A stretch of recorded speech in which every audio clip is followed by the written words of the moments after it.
Good evening, everyone. We're going to call the special meeting of the Malden School Committee to order. The time is 6:00 p.m. Today is Monday, May 13th, 2024. The agenda will be as follows. We'll pledge allegiance to our flag. We'll have a moment of silence for all those who have fought for our country and continue to do so. The clerk will then take roll call to ensure that we have a quorum sufficient to allow us to come together. And then from there, we will get into this evening's agenda, which consists of interviewing Superintendent Candidate Finalist Paul Teixeira, followed by Brent Conway. Then from there, we will move adjournment, barring any final remarks from the two co-chairs of the Superintendent Search Committee. So are there any questions before we begin? Hearing none, let's pledge allegiance to our flag. I pledge allegiance to the flag of the United States of America and to the republic for which it stands, one nation, under God, indivisible, with liberty and justice for all. I'd ask everyone to please remain standing for a moment of silence in honor of all those who have fought for our country and continue to do so today.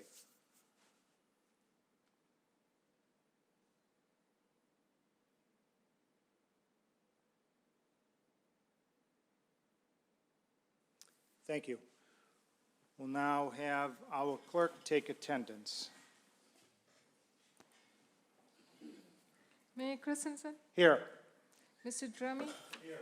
Mr. McCarthy? Here. Ms. Spadafora? Here. Ms. Macklin? Here. Ms. Harty? Here. Mr. Gray? Here. Mr. Bernard? Here. Ms. Rozaiba? Here. So we have a quorum sufficient to allow us to come together. We will now get into this evening's agenda.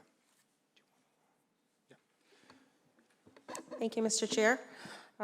So this evening's first candidate coming before us is Paul Teixeira. The candidate will be allotted 1 hour, 15 minutes to complete the questions asked by school committee members. And I think we are ready to go. So the candidate can join us.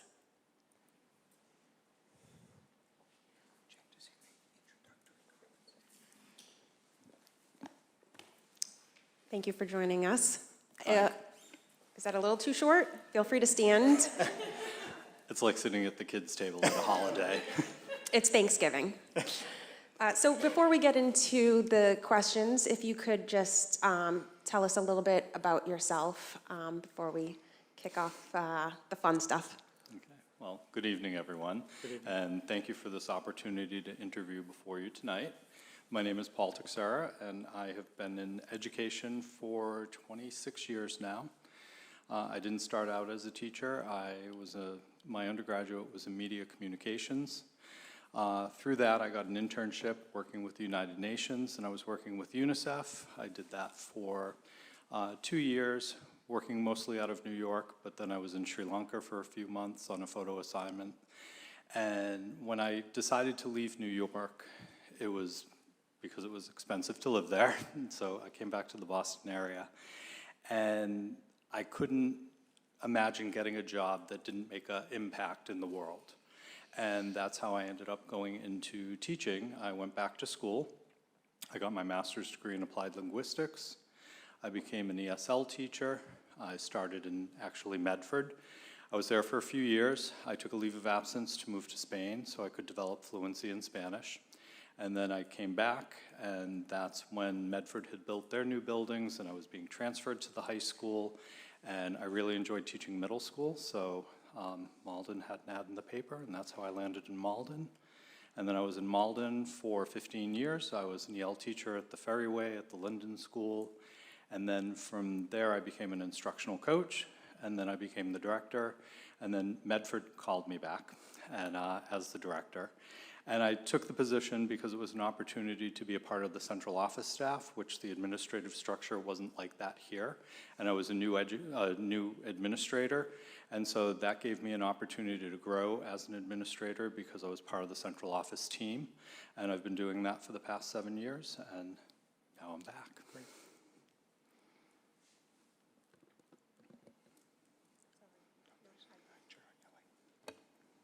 Hold on one second. I have a message from our interpreters. None of the interpreters can hear well. We had an issue earlier on our meet and greets as well with volume control. Bella, I don't know.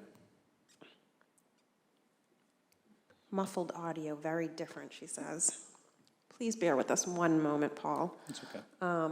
As you know, obviously, earlier. Yeah.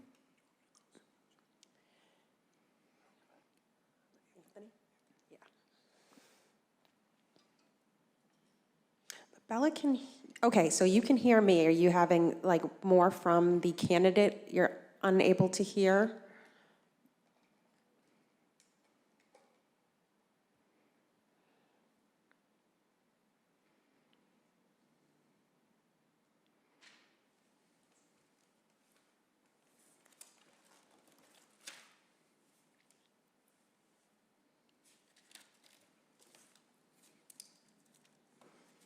All right, Bella, we've contacted,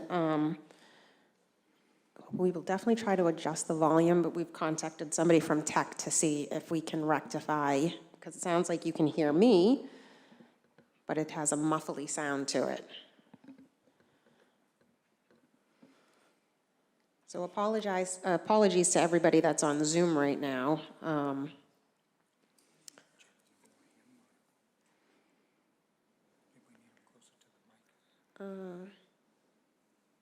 Very muffled. No, they're getting an echo as well.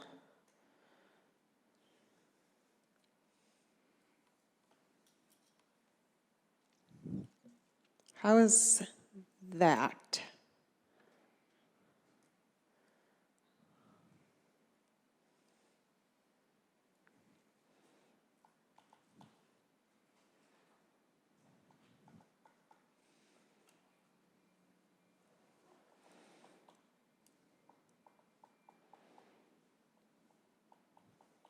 Sorry, everyone.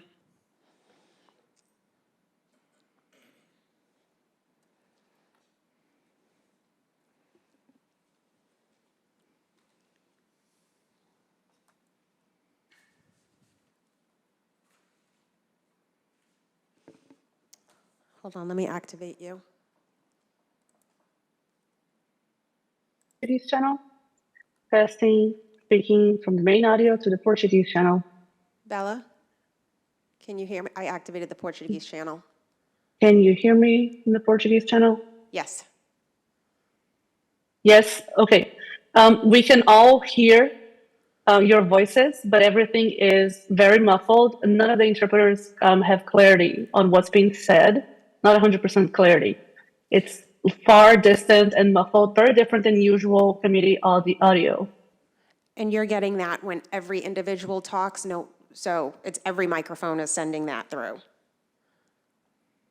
I'm sorry, Ms. Fedafar. Could you please repeat that? I'm sorry. So every microphone is muffled, whether I'm speaking or the chair or the candidate? Yes, that's correct, Ms. Fedafar. That Okay. is correct. All right. Bear with me. I may come back to the Portuguese channel just to have you test while we try to rectify this on our Adjust. end. Okay.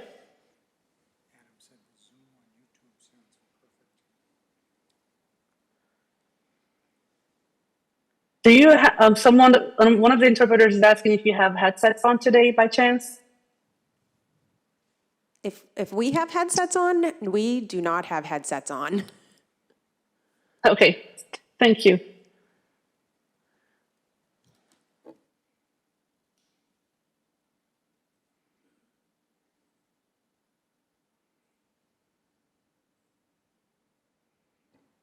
How is that? Can you hear us?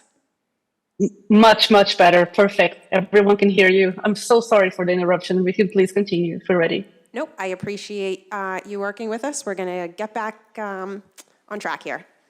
Thank you. This is perfect. Thank you. Thank you.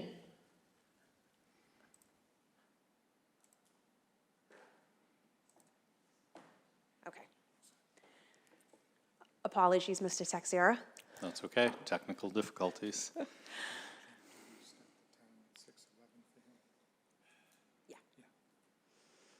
All right, so thank you for that introduction. We will jump into the questions now. I will ask my peers to just introduce yourself at the beginning of your question, and we will allot an hour and 15 minutes to your interview. Thank you.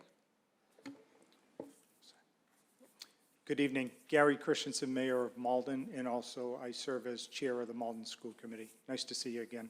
Nice to see you. The first question that I had, and then we'll go around the rostrum, is why come back to Malden, and what could you offer our district as the next school superintendent?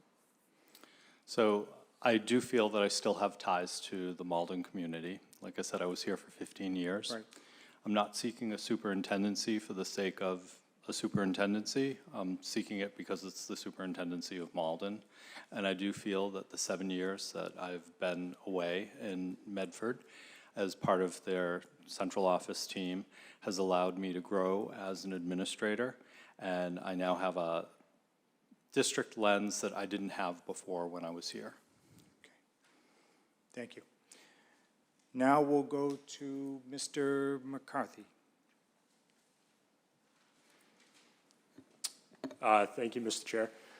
Mr. Teixeira, thank you for being here. My name's Rob McCarthy. I'm the Ward 2 representative here in the school committee. The question that I actually have is about school safety. So the question is, can you explain a time when you were part of implementing school safety protocols, whether it was for an individual school building or a school district, and how important is that conversation during the school year? So it's very important because the safety of the students is paramount. We've had issues where we've had, fights in school, things that were not safe for students, and that caused us to look at our safety plans in the buildings, come up with protocols and procedures to ensure the safety of our students. Although that was, we had several incidents throughout the year that caused a revamping of our security protocols. So in addition to being a part of that, because we have to make sure that our EL students understand what the protocols are. So it's a matter of translation training, working with teachers to ensure that everybody in the building knows what they need to do. So safety plans are really important. As superintendent, working with principals to review their safety plans, make sure that they're in place. I hate doing drills, but it's a necessary evil of our times. But it's a way to determine what things need to be changed along the way. If this didn't work, this stairwell wasn't good for this classroom, kind of work out the details so that, God forbid, in the case of an emergency, at least we're prepared for it and we have something in place. Great. Thank you very much. Thank you, Mr. McCarthy. We're now going to go to Mr. Gray. He'll be followed by Ms. Rose Syberg. Mr. Gray. Good evening. My name is Joe Gray. I'm the Ward 6 School Committee member. You will randomly meet and converse with a multitude of students, staff, faculty, and the public on any given day. Communication is key in the superintendent position. What methods of communication would you rely on to reach all stakeholders? So in my current district, I brought in a program called Talking Points. It works as an app on the phone, and it automatically translates messages based on the home language of the caregivers that's placed in your Aspen system or the Aspen system. So a teacher, a building principal, an administrator, superintendent can send a message out and choose who that message goes to. And for example, if my home language was Portuguese, the message would be written in English, it would come to me in Portuguese, I would respond in Portuguese. When it would go back to the caregiver, go back to the school, it would be translated into English. So we put that into place 2 years ago district-wide, and that has really increased our two-way communication with our families. In addition to that, I mean, a superintendent has to have an open door policy. A superintendent has to be in buildings, meeting students, meeting teachers, working with principals. So that communication, it's another form of communication. And then anything that comes out of central office that's district-wide for communications can be email or talking points. But really what I think the caregivers want to hear from are their individual buildings, their principals, their classroom teachers. And so I would work with building principals to ensure any messaging, does get sent home and it's accessible to everyone. Thank you. Thank you, Mr. Gray. Over to Ms. Rose Syberg. Thank you, Mr. Chair. My name is Sharon Rose Iberg, and I am from Ward 8. What is your view on and experience with creating equitable programs throughout a district for students who are academically advanced for their grade? So this came up earlier today. One of the things that we're still dealing with issues from the pandemic. It's in the rearview mirror, but we have students that kind of run the entire gamut of students that have gaps in their education who need remediation. We have students who need enrichment, and then we have students who need, some more extra work that's extension work on what they're doing. So that's about teacher training, because it has to happen in the classroom. We have to make sure that our teachers have professional development to kind of meet the needs of the students within the classroom, so all needs are being met. And in addition to that, you want to ensure that it's relevant and that it's measurable, and again, that it's happening during the school day. We can run after-school clinics, we can do school vacation week programs or summer programs, but not all students can attend them. But we do have the students in front of us during, the 180 days of school. With that, I would work with principals to ensure that we have a block built into the day, a win block, what I need, win, to allow teachers to be able to provide that remediation, the enrichment, or the extension activities for all learners. All right, next we're going to go to Ms. Horty. She'll be followed by Ms. Spatafora.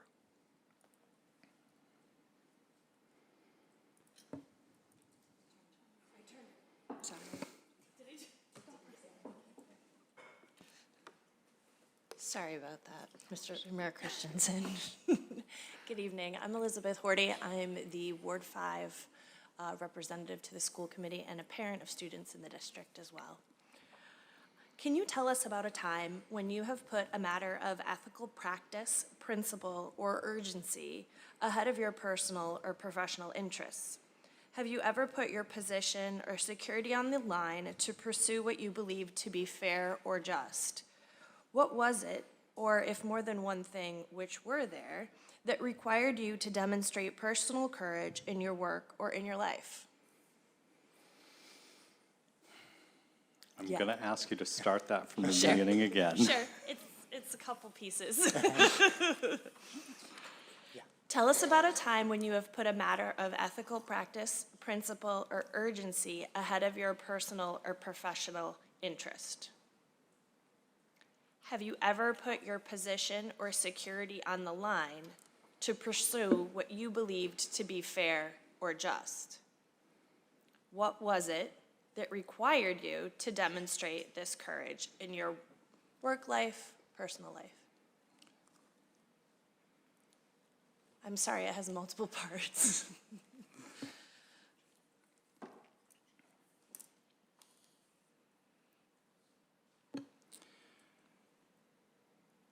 I'm trying to think of a time that personal or professional interests intersected, and I'm not quite sure I can think of something off the top of my head like that. It's kind of complicated. It I don't is. blame you. So, I mean, in terms of professional interest, I've always made decisions, and I know everybody says this, but in what's in the best interest of the students.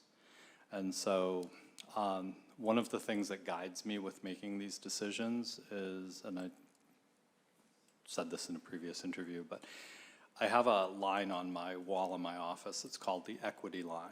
And so when I'm making a decision about students, whether it's scheduling programs we run, disciplinary decisions. I look at where that falls on the equity line. And if it doesn't land where it should, it makes me rethink my decision. I don't know if that helps answer your question. I mean, I have stood up on behalf of students my entire career. As an EL teacher, things come up at different times that do not reflect equity, or where EL students are left out of something. And I've never been afraid to voice that opinion, but it's not in a negative way, it's in a problem-solving way. How can we fix this? How can we ensure that my students become all of our students, and how can we show them that? And I just think there's a million, and they're little things. They're all what we call little things, day-to-day things, but I've dealt with that my entire career as an educator. Thank you. Thank you. Over to Ms. Spatafor. Thank you, Mr. Chair. I don't think I need to introduce myself for the third time. But thank you again for being here. Special education can be a challenge due to the complexity of rules, service needs, and student and parent concerns. When you assess the effectiveness of your special education programs, what are some of the criteria you use? So one of the things that I think is really important for a superintendent, any district leader to do is, classroom walkthroughs and, site visits to see what's actually happening in classrooms on a regular basis. And this is outside of the evaluation process. This is just really getting to know the programs, getting to know the teachers, getting to know the students and the families as well. In terms of assessing the effectiveness is, they're on every year we do, an IEP meeting and we come up for 3-year evals, and we want to make sure that our students are hitting the marks. What are the goals that we set for the students? Are they reaching those goals? And if they're not, we have to assess why. We have to look at our programming, look at what we're doing, if we need to do something differently. I think that's probably the most effective measure because students are on an individualized education plan, so it really is individual to each student. Thank you. All right, thank you. Now we're going to go to Ms. Macklin. She'll be followed by Mr. Drummy. Thank you, Mr. Chair. Good evening. My name is Dawn Macklin. I am the Ward 4 representative for Malden School Committee, which includes this beautiful downtown Malden.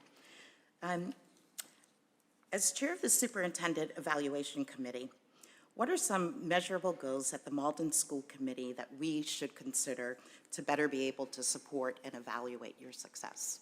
Actually, that was one of my questions for you at the end of the interview. So. Thank you, Dawn. So one of the things that I think in terms of superintendency and the superintendency of Malden, you guys are celebrating your 375th year this year. And as the superintendent, I feel that it's my responsibility to write that next chapter of the Malden Public Schools and what that's going to look like. And that's going to require collaboration. I'm not going to do it alone. I need teachers, I need caregivers, I need administrators to help write that chapter and determine the direction that the district is moving in.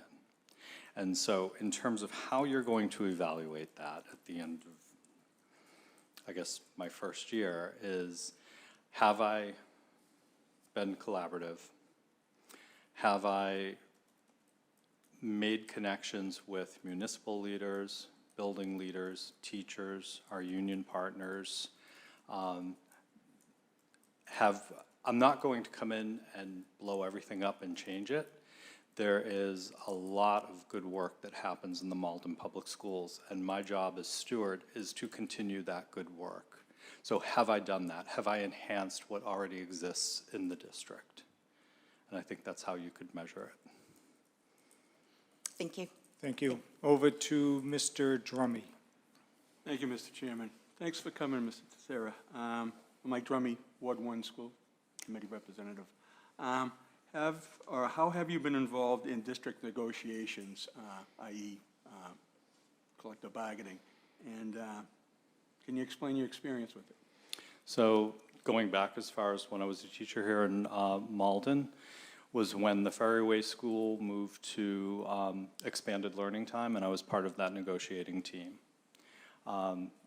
It was a collective thing, and I was actually on the committee for the expanded learning time. So I knew the ins and outs of what the new contract was going to say.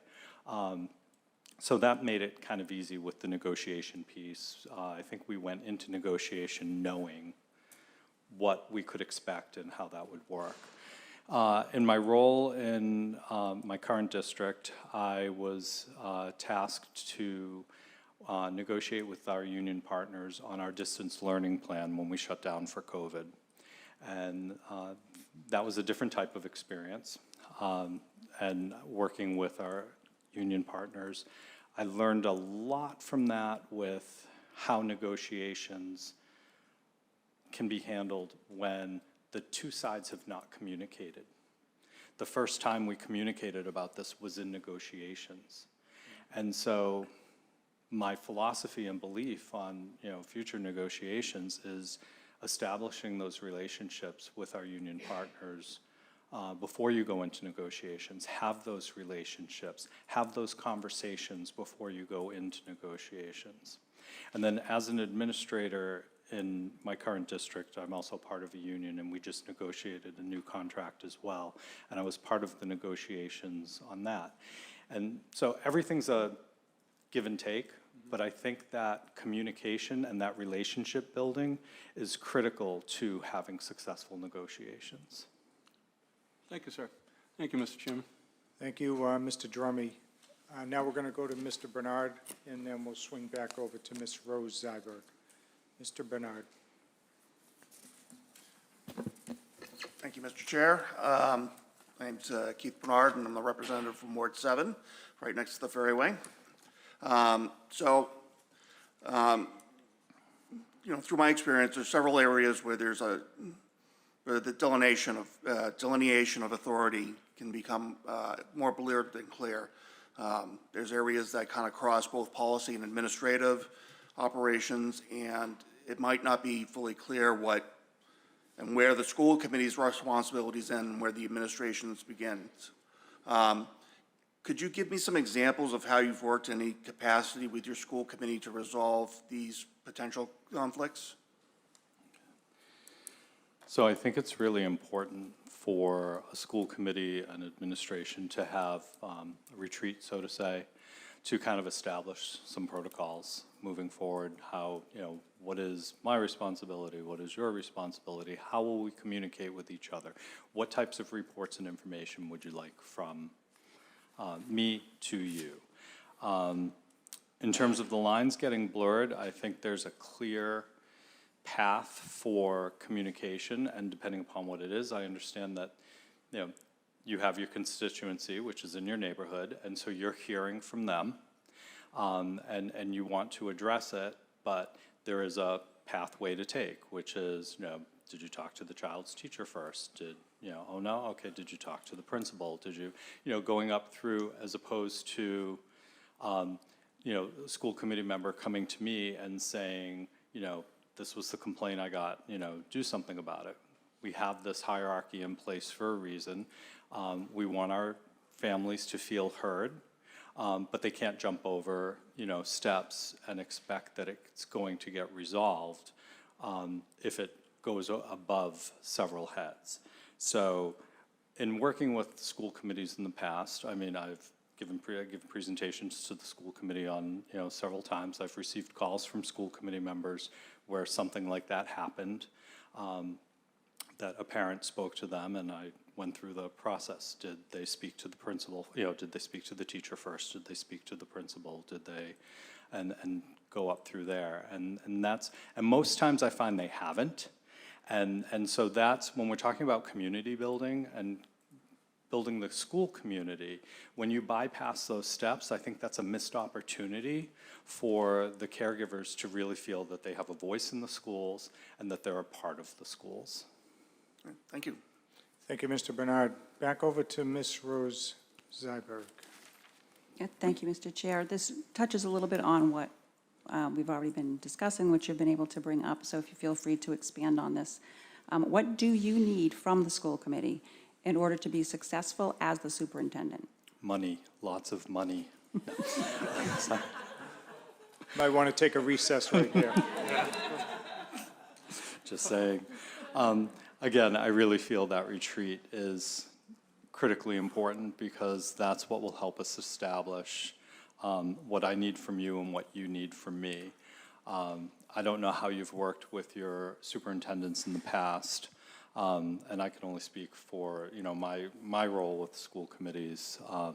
And I know that I've been fortunate. I've had support from my school committees for, you know, my programs, and my experience has always been if I provide the data and explain the why, then, you know, it's been a good relationship. So I would start with that, but I would definitely like to learn more about how you've worked with the superintendent in the past to support each other, because again, it's a team. Nobody's doing this work alone, and we have to be able to work together in order to be successful for our students. All set?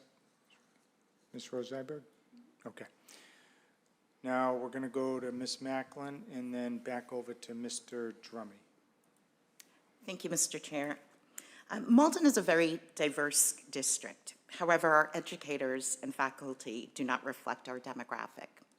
How can we increase diversity among school staff, not only among BIPOCs, but also among candidates belonging to other intersectional identities? So this is a challenge faced by so many different districts.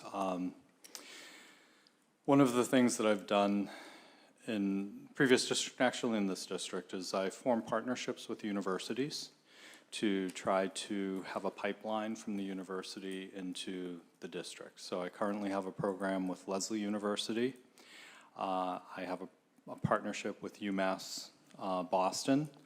That program was a federal grant that was written by UMass that was supported by Medford, which was why we got 15 slots for teachers and ESPs wanting to pursue a license in ESL. So we had 15 candidates. They're wrapping up the program. It started 2 years ago, and they're finishing up now. So they have the half masters, but the combination of courses they took allow them to take the MTEL in ESL so they can become duly certified or certified in EL for the first time. I would look to build more partnerships with colleges and universities in the area to bring in something that came up earlier at the listening session was, you know, the lack of teachers in special education. So I would look for pipelines and programs like that where we can support either existing teachers for the dual licensure or a pathway through like the Lesley program where the students do a year-long internship in the district. So while they're taking courses, they are working full-time in a classroom under the direction of a teacher, a certified teacher, and then they complete the program and they're duly certified, and the district has trained somebody the way we do things in our district. So I would look to increase those opportunities. And then I would also look at, you know, School Spring is, you know, the #1 advertisement for, you know, teachers in any jobs in, you know, education. And I would look for other groups. I would try to find alternative pathways to encourage people to get the credentials that they need. I know, you know, focusing on ESPs. And then I was also thinking about, even at the high school level, looking at our students who may want to become teachers and what type of pathway we can help create for them so that they'll want to come back to Malden to work where they went to school. Thank you. Thank you. Mr. Drummy. Thank you, Mr. Chairman. Basically, we've seen, you've talked about negotiations, but now building a budget. Have you ever worked on building a district budget and how you went about doing it? Yes, so the way we do it in my current district is I am responsible for the entire budget for the EL department. It doesn't go by building. So this allows me the opportunity to, move teachers, to, manage my own budget for materials and whatnot. So the budget really needs to be tied back to our strategic plan. And I did look online, and it doesn't look like the strategic plan's been updated since I taught here, because I looked very familiar. And so I think we need to start building that budget with our strategic plan in place, because that's going to define what our values are. How do we want to spend our money? What is our investment going to be? And it has to come out of that strategic plan.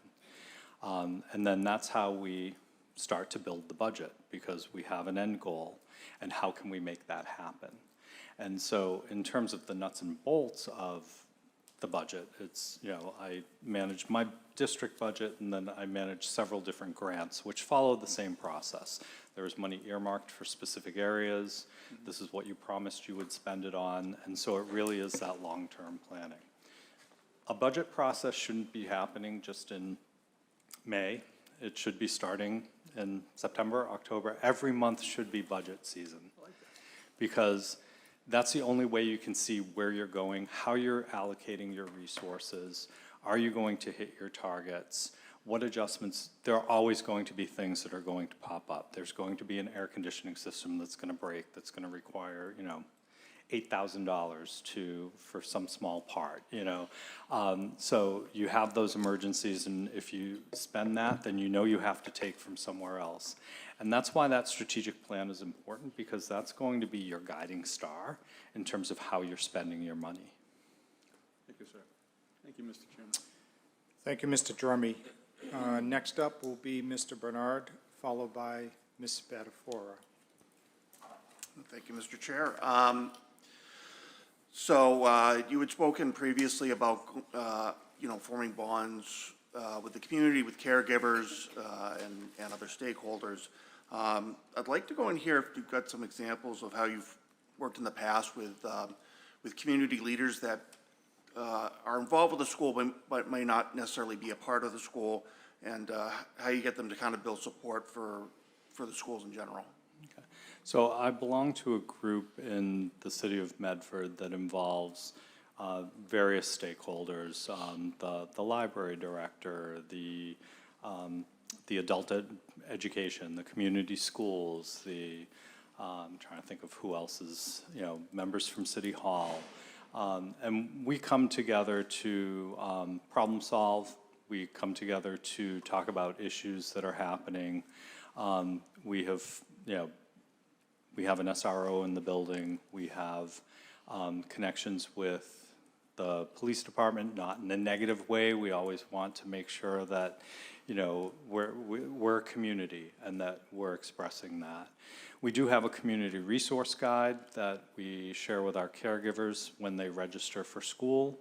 That's also been translated, and that comes out of my office to go to families, so families can understand where they need to go to if they need help. So all of those partners are in that community guide, everything from mental health to food banks, where to, if they need housing assistance, everything is in that guide for them. And so just over time, kind of building this, but putting it into a comprehensive document I found it very helpful for our families.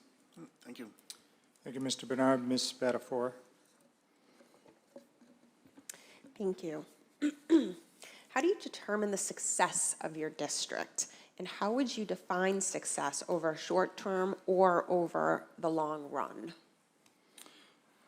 Well, And success, I was going to say, is it's a very broad question.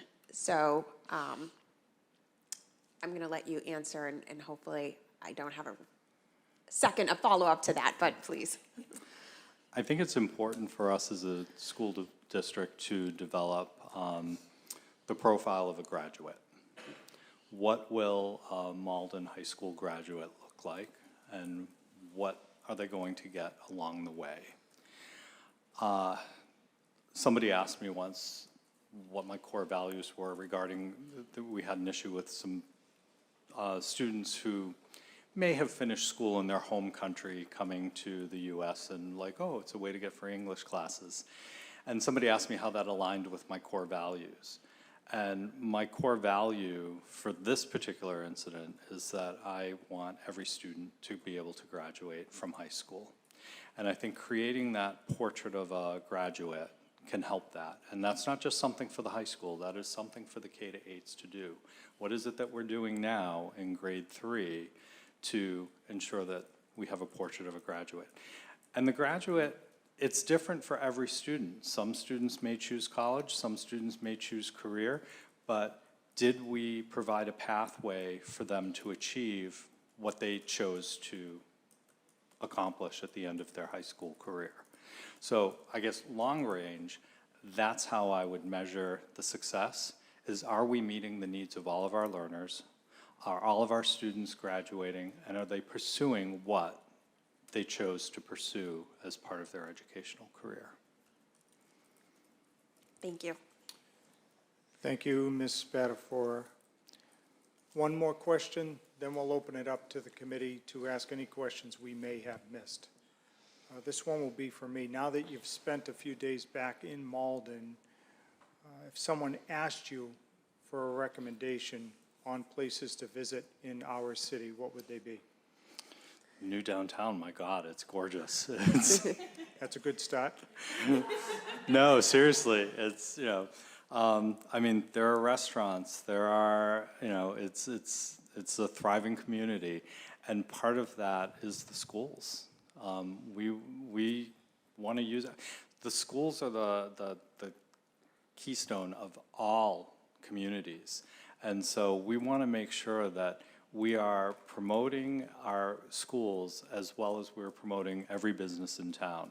This is a place that we want people to come live, raise their families, and educate their children. And I hope that they'll trust in us to educate their children because, again, based on my previous experience working here, the schools are great. We offer a lot. We provide a wide array of opportunities for our learners, and we just want to continue to build upon that and have the reputation that Malden is a great place to raise your family. Good. Thank you. All right, now questions that we may have missed. Let's go to Ms. Horty first. Thank you, Mayor Christensen. Can you tell us a little bit about any experiences that you might have had with SEL initiatives? Also, what programs you have been involved in, either implementing them as a teacher or selection of them to be implemented as an administrator? And can you also tell us how you have worked to implement them in terms of working with the school counseling department, special ed teachers, knowing that they need to be adjusted oftentimes for different learners? So I'm part of the district hub.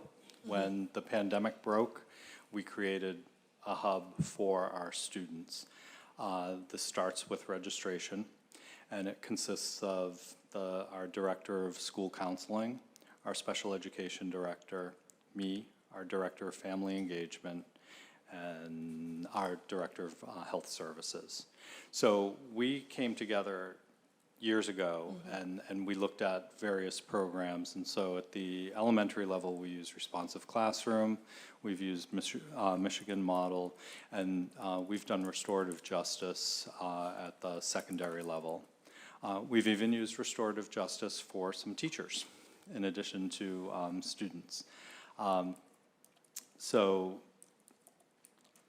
I'm not an expert, but I've had experience implementing these, and similar to what I said before, it has to be embedded in the school day. It has to, when you have Responsive Classroom, how are you building that into what you're doing? It's not a standalone. We do have some classes that we call Nexus, that it's one day a week, it's like an exploratory, that really does focus heavily on social emotional. In the school at large, It's not the best program. It helps some students, not all. It's because it is that standalone. It really does need to be embedded. It needs to be part of what we do on a regular basis.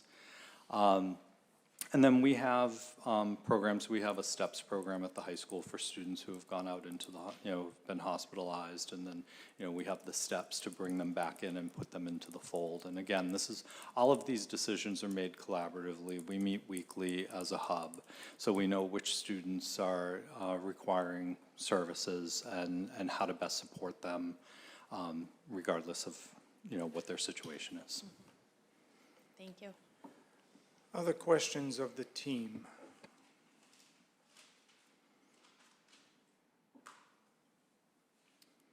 Mr. Bernard. Thank you, Mr. Chair. I'm sure that your experience with, in Ferryway and knowing that we're a super diverse community. Can you give me an example of how you might have gone and had a parent or caregiver that English is not necessarily their first language, but what your process was with trying to go and communicate to them, especially if it was a situation where it wasn't, as we say, kind of the big five of languages that we tend to go into our translations in, just so that you can go and cross that barrier between what they go in, what you need to go in and teach them, and if there's any kind of, if they don't necessarily either have the linguistic or the cultural capacity at the time, just to kind of bridge that communication. So I do that on a daily basis. My office is actually connected to the registration office, so I pretty much meet every new family who enters the district. And we have a process to follow.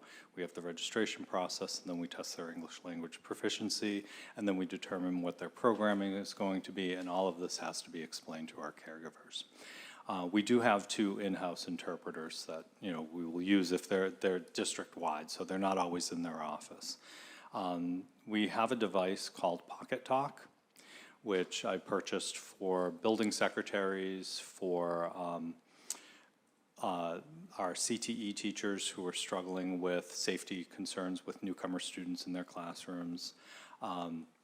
The EL department, all of the newcomer teachers have them, and it's a device that acts as a 2-way communication. So I will pick there's like 80 different languages in it. I will pick the target language.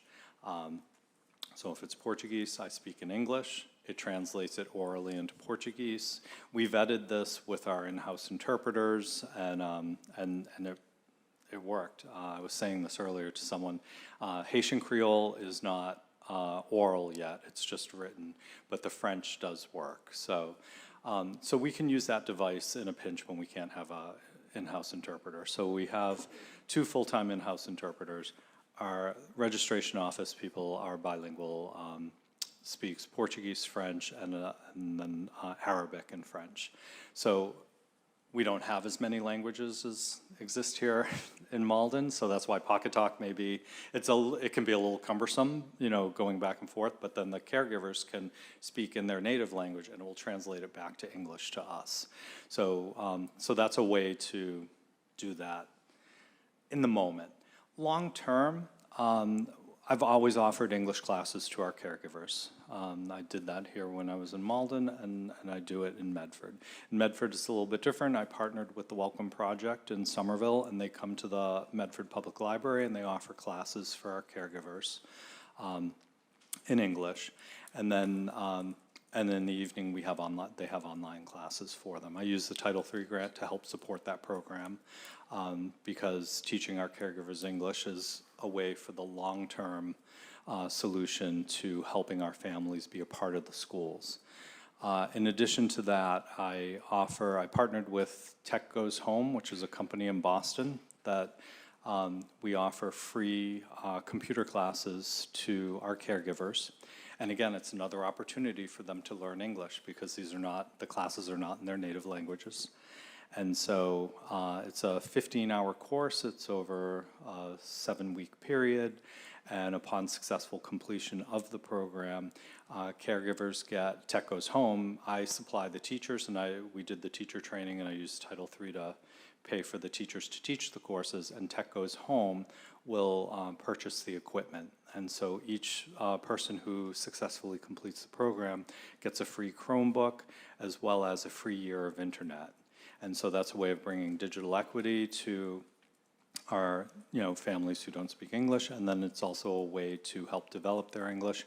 And we've given them part of the curriculum for the course is how to write an email, how to use Google Translate, how to navigate the website system for the school, how to communicate with their child's teacher, how to look for a job, where to find additional English classes. So that's a longer term solution to supporting non-English speaking families. Thank you. Thank you, Mr. Bernard.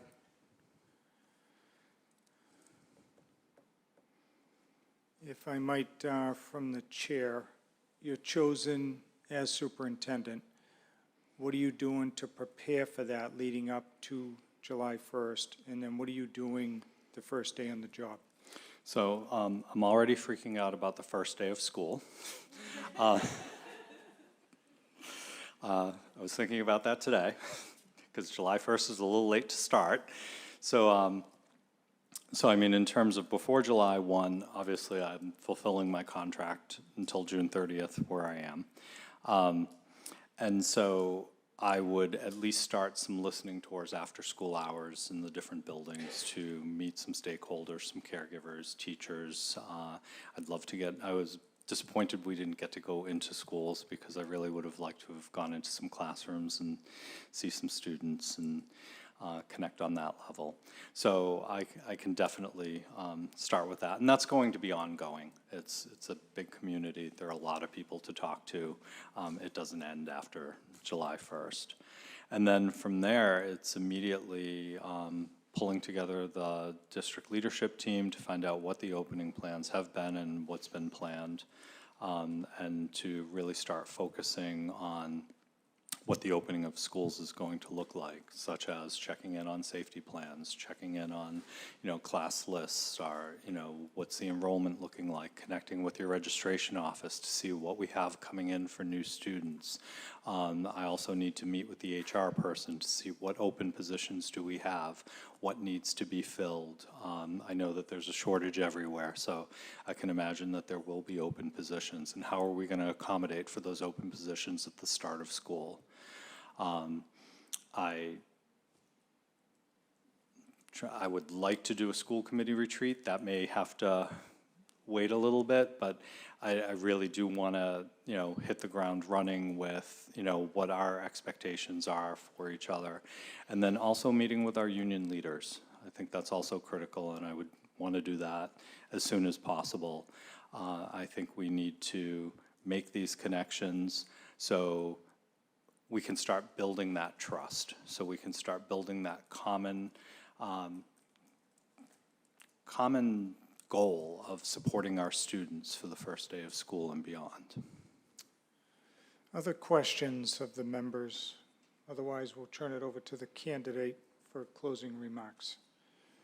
Any final questions?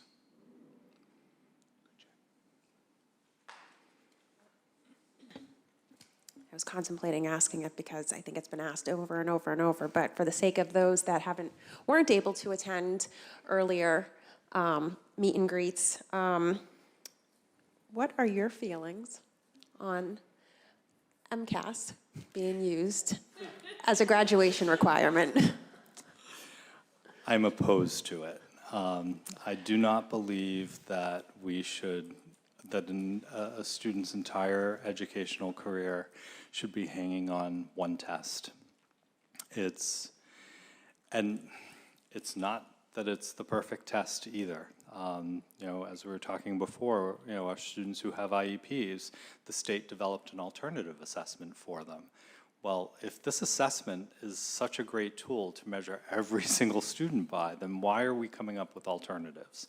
So that to me is indication that the test can be used for us. The test is going to be a better indication of, are we implementing our curriculum with fidelity? Are we following state standards? How are we doing, you know, in that aspect?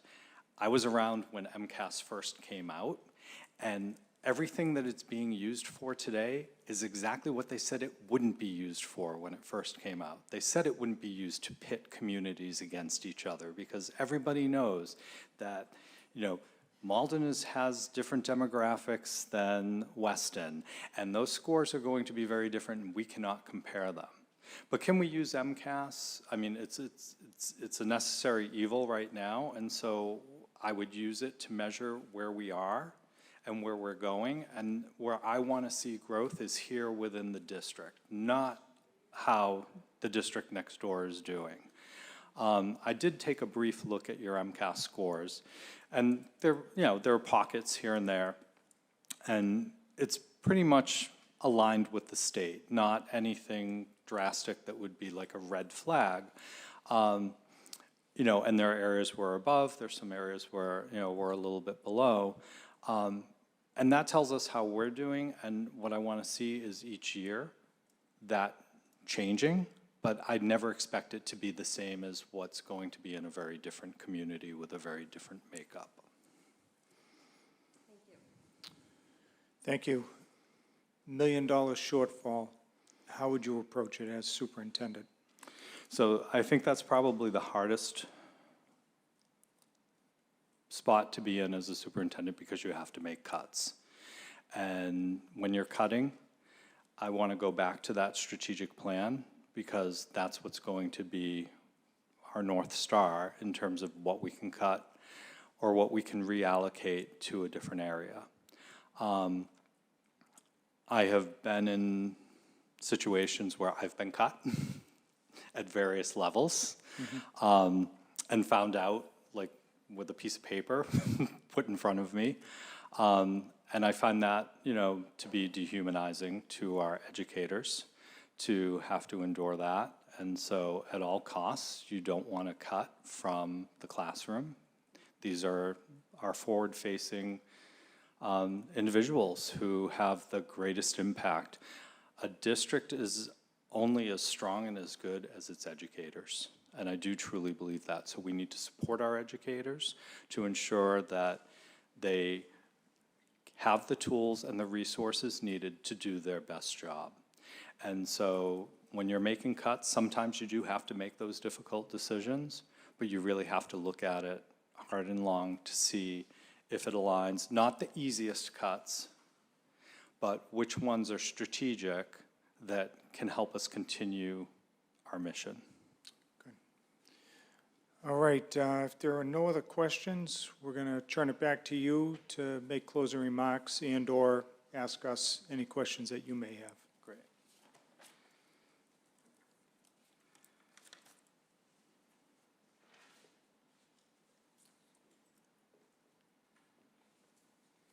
So the first question is, how would you measure the effectiveness of the superintendent after 1 year? What would you be looking for? Well, from my vantage point, fewer grievances. That would be one for me. And let's go around, see if there are others. Let's go to Ms. Macklin. I would say student achievement, and are we improving upon that measure? Others? Mr. Gray, then Mr. McCarthy, then Mr. Bernard. After 1 year, what I'd like to see is perseverance. Because during the first year, no matter what anybody says, no matter what anybody does, it's a straight uphill learning curve. And there's going to be challenges, there's going to be gripes, but it's not realistic to know everything, to be able to do everything, and be able to figure everything out, because everybody's still learning about you, or you're still learning about how the district works. So what I personally would be looking for is perseverance and being able to stick to it, whatever happens, and just keep on going. That's it. Thank you, Mr. Chair. Thank you, Mr. Gray. Over to Mr. McCarthy. I would actually be looking for good communication. You know, coming into the district, you know, you want to obviously be, you know, a good communicator with the union. You want to be a good communicator with, you know, building administration, you know, all the way down the line, custodial staff, you know, even us. Just good communication. Okay. And Mr. Bernard.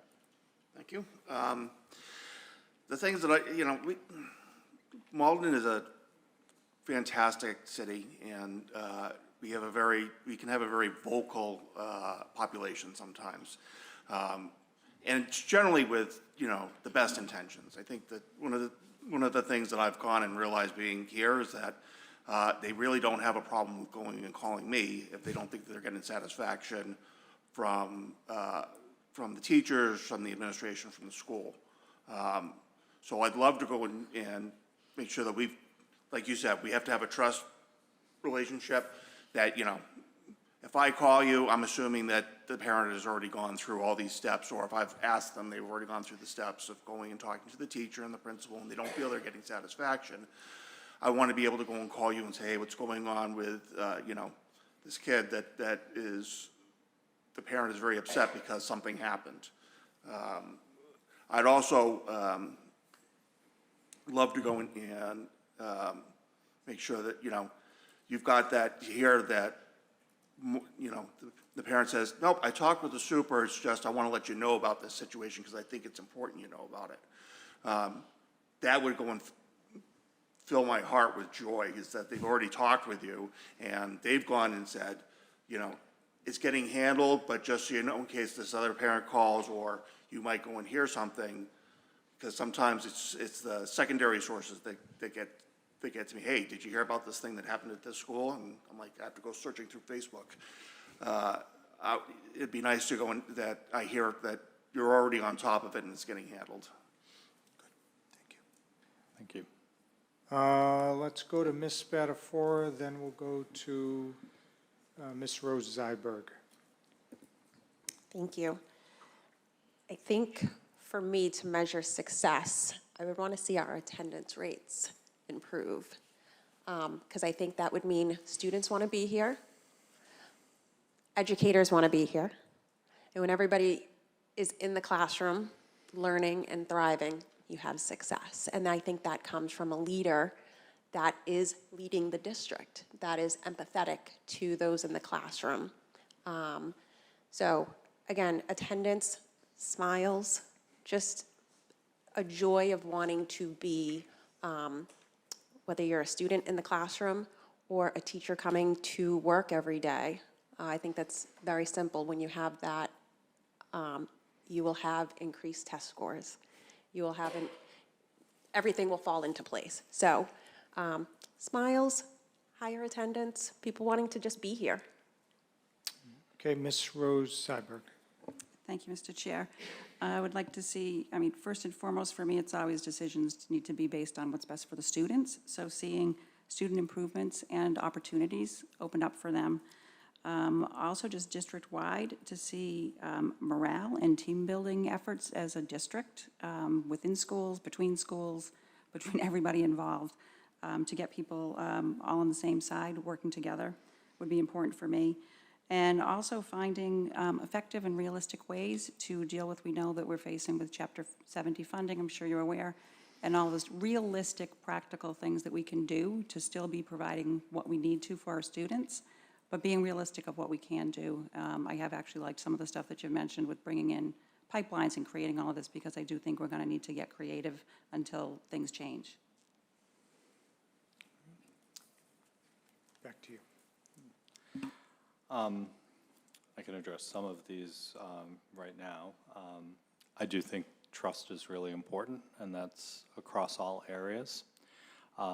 Trust between superintendent, school committee, trust between superintendent and administrators, building principals, teachers, students, and caregivers. So that is a big part of being a superintendent, because that is the face of the district. And so that trust is extremely important, and it's not going to be given, It does need to be earned, but that means being out in the community, you know, making that reach to make yourself available to all parties. With regard to grievances, I've been an administrator for 10 years. I've had one grievance filed against me, and it didn't get past the first level. If you do that here, we'll give you a key to the city. Okay. You heard that, so. But again, it goes back to having a strong relationship with our union partners, and forgive me if I've said this in this meeting, I've said it a couple times before, but that's why I think it's critical to establish monthly meetings with our union leadership, our union partners, and administration, so we can have those ongoing conversations, so problems can get solved before they become a grievance. And again, you've built that trust and relationship, so when you go into negotiations, you have that trust and the relationship. Nobody goes into this business that doesn't think about children, that doesn't think, we all share a common goal, but some of the things that get in the way are because you don't have the trust, you don't have that relationship, and so without those two pieces, that's when conflict is going to arise. Did you have any other questions for us? Otherwise, we'll let you get to your closing remarks. So speaking of collective bargaining, how strong of a role does the school committee play in collective bargaining? Do you leave it to the bargaining team and then they just present it to you, or are you part of the bargaining process? The former. The former? Okay. Yeah. And then, again, I'd said this, but, it was a question here. Are you opposed to setting up a retreat for us, in the early stages? Not at all. So we can establish what our working relationship is going to be. So thank you very much for this opportunity. As I said earlier, I do look at the role of superintendency as creating that next chapter. I cannot write that next chapter alone. I need good content writers, and that's teachers, administrators, caregivers, students, and the school committee, and working together is what's going to happen, what's going to make that happen. So thank you for the opportunity. Good. Thank you. Thank you. We now recess. All right, school committee will be in a brief recess now.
All right, everyone, the school committee is back to order.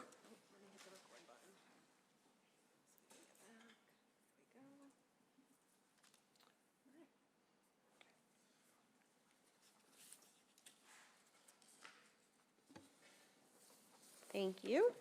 So the next candidate for interview as superintendent finalist is Brent Conway. I believe he is going to get him, so as soon as the candidate arrives, we'll be ready to go. Here we go. Mr. Conway, welcome to the Malden School Committee. Yep. That is your spot. So thank you for being here. We'll start this evening's interview with an introduction from yourself. And then as we get into the questions, we will in turn introduce ourselves before asking our questions as well. And then we will end with any questions from yourself, as well as any closing remarks. There should be a set of questions in front of you to look at. Actually, were those written on? Nope. Okay, then they're clean for you. And the floor is yours. Very good. Well, thank you for having me. I appreciate the opportunity. I'm Brent Conway. Currently, well, you have my resume, but currently the Assistant Superintendent of the Pentucket Regional School District. And I'd like to, the next question that follows that is West Newbury, Merrimack, and Groveland, Massachusetts, because no one knows where that is. It's actually not far, but on the North Shore. I've been there for 6 years. And prior to that, I was next door in Melrose for about 12 years or so as a principal at Lincoln Elementary and then in the middle school. And prior to that, a teacher, assistant principal, special ed coordinator, and spent pretty much my entire professional working career in education. So really thrilled to have the opportunity to come in front of you. Next month, I'll be completing my doctoral degree at the University of Southern Mississippi. And it's a study on comprehensive literacy systems is the capstone dissertation that'll be completed. And I think the opportunity to come and speak to you in Malden and be a finalist in Malden excited me, number one. I know I have a lot of connections to Malden from my time in Melrose, both your staff and knowing some parents and actually just leaving here after the earlier session, ran into a few people outside who I knew. My wife was a school social worker for Malden. She was at the ELC for 12 years. I think she would probably call that her 12 best years of her career. She has fully enjoyed that and speaks so fondly of all of her time in Malden as well. And my oldest son did his preschool education here in Malden and just had a fantastic start to his own education that we're so grateful for. I know the things that Malden is capable of. I have been very fortunate in my education career to learn from people from Malden who worked in Malden, who are experts here, and shared their knowledge elsewhere, to see the work and know the work that is done here in Malden and possible to be done. Excites me to be part of it. I also know you have challenges in front of you, and I think my experiences and the way I might view some of those challenges would be a good fit. And I'm not interested in being a superintendent of any school district. I think I want to be thoughtful about those opportunities, but that's where I am in my career at this point, finding the right fit, and I hope you agree that Malden would be a good fit for me. So thank you for having me. Thank you. Gary Christensen, Mayor of Malden and also Chair of the School Committee. And you might have answered this, but more specifically, there are a lot of superintendency positions available. What led you to Malden, and what skill set would you bring as the next superintendent of the Malden Public Schools? I know many teachers here in Malden, staff who work here. I know your school district who have some incredibly talented individuals who want nothing but the best for their kids. I know Malden as a city that continues to grow and be responsive to the changes that come in front of it as well. No more so reflected than in their school district itself. 6,500 kids. Even when you look at your demographics, your highest age population is 25 to 34, and it's the highest by a remarkable amount. That means you have more kids coming. Why Malden now as well? You've taken some initial steps, and I know you've had some leadership changes and challenges, and coming out of COVID, all school districts had some challenges, but you have taken some initial steps. You have organized around particular curriculum in order to address some of the student performance issues. And you've taken some other steps around making adjustments and changes, at least in the beginning stages, to the changes in your student population, particularly those who are MLL students. Over the last 6 years, I have spent a considerable amount of time helping, not only in Pentucket, school districts across the state of Massachusetts, but around the country, about implementing literacy curriculum in particular, but implementing high-quality literacy curriculum, and implementing high-quality curriculum of all kinds. I've had very good success with it, the opportunity to help and speak and learn from others around the country. And I see Malden sort of at the precipice of being able to turn a corner and be able to use some of those tools. Full well knowing curriculum is not your only solution.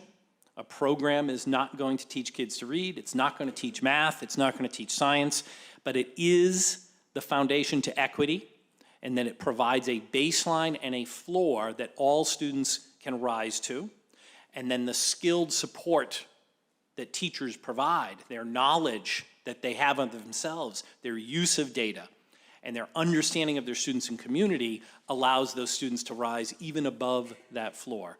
And that's where I see Malden is right now, and I would love to be a part of that, to help lead that. I think, you know, one of the things I like to think of myself as a good communicator, and yet always trying to be a better communicator. And there is nothing more challenging to implement than to change systems for literacy instruction, for math instruction in schools. It requires communication. It requires organization on behalf of a leadership team. And those are things that I think I can do pretty well. And I would really love that opportunity to come here to Malden and do that. Very good, thank you. Thank you. We're now going to hear from Mr. McCarthy, followed by Mr. Gray. Thank you, Mr. Chair. Mr. Conway, thank you so much for being here. My name is Rob McCarthy. I'm the Ward 2 School Committee representative. My question is actually around school safety, and the question is, can you explain a time when you were part of implementing school safety protocols, whether it was for an individual school building or a school district, and how important is that conversation during the school year? It's probably, you know, as much as educators would rather primarily talk about instruction and curriculum and teaching and learning, it's probably the primary thing that we have to worry about is ensuring our students are safe at school. Our community members send their kids to school, drop them off at the door, they walk in, and they expect them to be cared for. And from my experience, every educator I've ever worked with wants nothing but the same for the kids who are there. The thinking in terms of, you know, systems around ensuring safety. We have safety, we have to look at it from a couple layers. Number one, we have to look at it from classroom level safety, individual student safety, but then you have to look at it maybe from the bigger picture of school building safety, from outside threats potentially. Unfortunately, this is the world we live in, and we have to be prepared around that. In Pentucket, the work that we've done focuses largely across the district. We are in 3 different towns. We have 3 police chiefs, 3 fire chiefs, we have school principals, and the elementary schools own the physical towns. So it takes quite a bit of coordination on behalf of the school district to get all of those parties to agree on a particular approach, because we certainly can't have one set of protocols in one building, because this is the way the police and fire chief want to operate in this one, and a different set in another town. That doesn't work for consistency. So consistency is incredibly important, and clear channels of communication of how things are going to work. All of those protocols have changed over the years.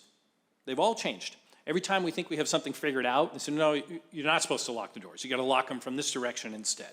No, don't slide the card under there. You don't want to tell people. And they're always changing on people. And I think that's incredibly unfair to our educators who get really nervous about, am I doing the right thing to make sure my kids are safe in the building? So our work has been around making sure that the protocols are crystal clear and that we have an adopted set of protocols. They are written down and they are communicated in what channel they're communicated with from the building principals, excuse me, to the school building teachers and faculty and staff, and then we have a communication system to do that. At the same time, we have to make sure that we're assessing what are our vulnerabilities in the physical building. So I was fortunate enough to be able to write a school building safety grant, and we installed all new locking mechanisms on 3 of our buildings with the video systems that allow us to buzz in. We didn't have that system before. Teachers literally had keys, doors were propped open, and those are things we knew we needed to change. And even the teachers knew, yeah, this is not the way we want to do it.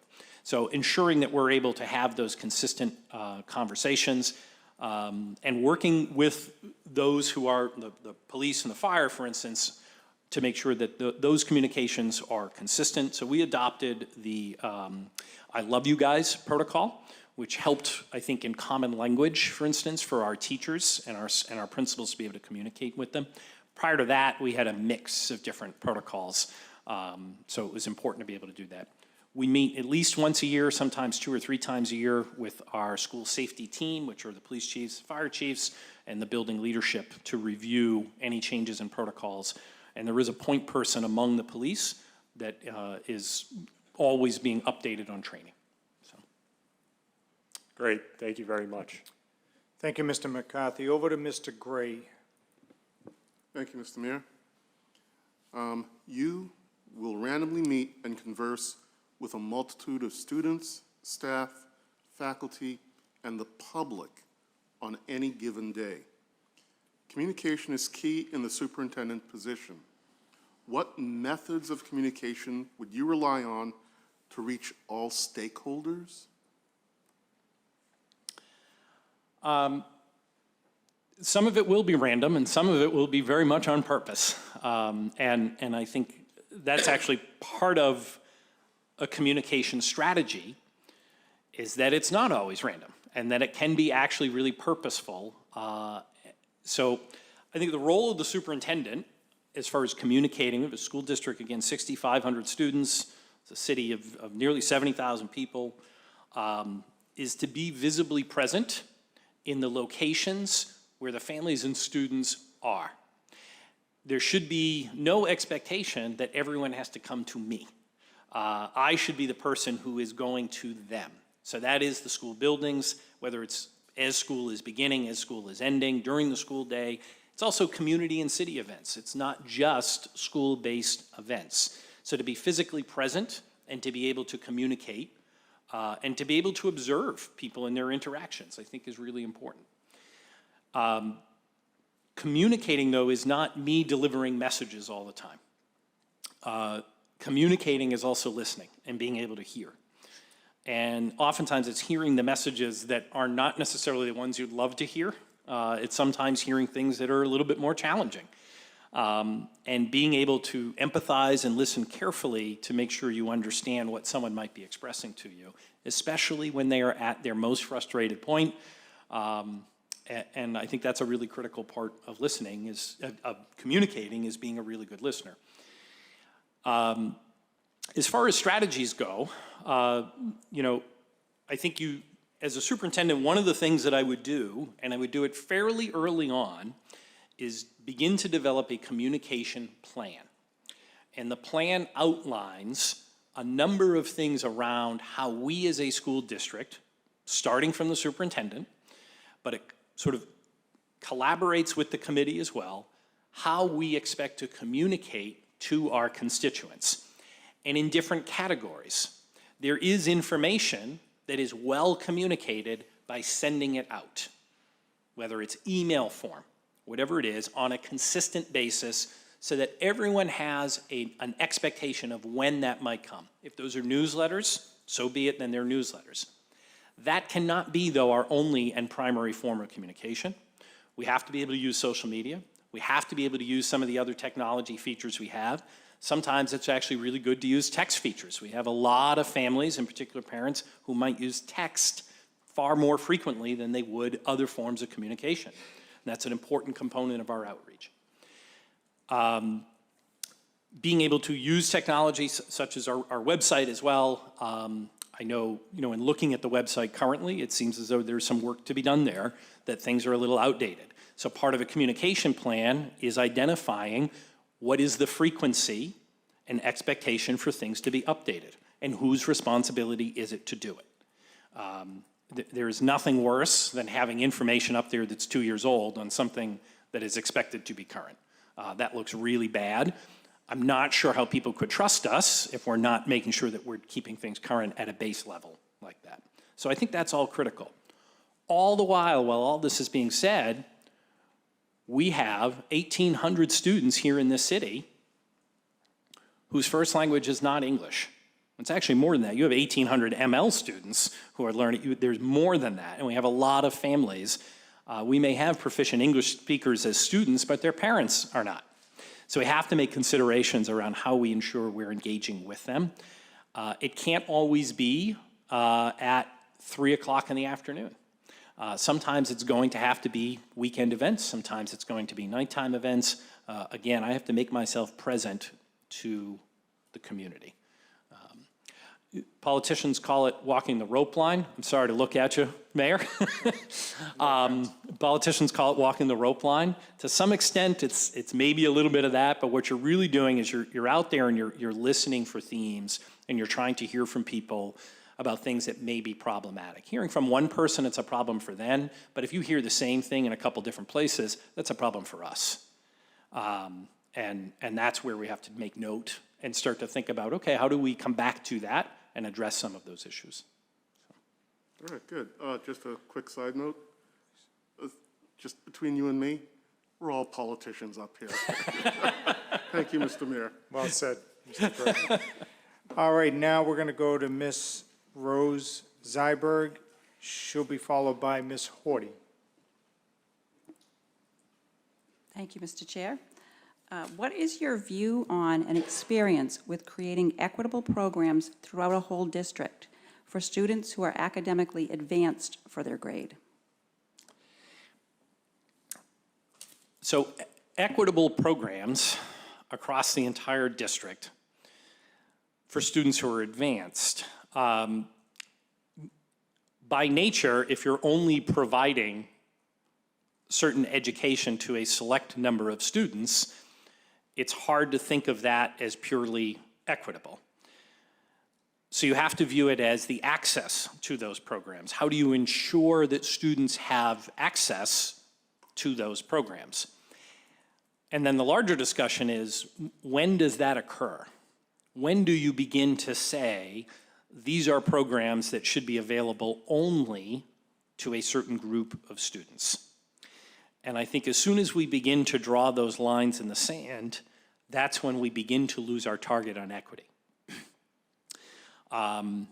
So I know in Pentucket, we have 3 different forms of advanced courses at the high school level. We had always had a traditional AP course catalog that was offered. The school, what we have done is we have changed the entry requirements for that. So there are no prerequisites other than for those classes that sort of require, in other words, if you're taking AP physics, you do have to also be enrolled in calculus in some form, because you're simply not going to be able to do it. Other than those, the content true objectives. So we have students who otherwise more traditionally would not have qualified for that. We have dramatically enhanced our dual enrollment courses and partnered with Southern New Hampshire University, Merrimack College, and to offer more dual enrollment courses. and there is no prerequisite for those.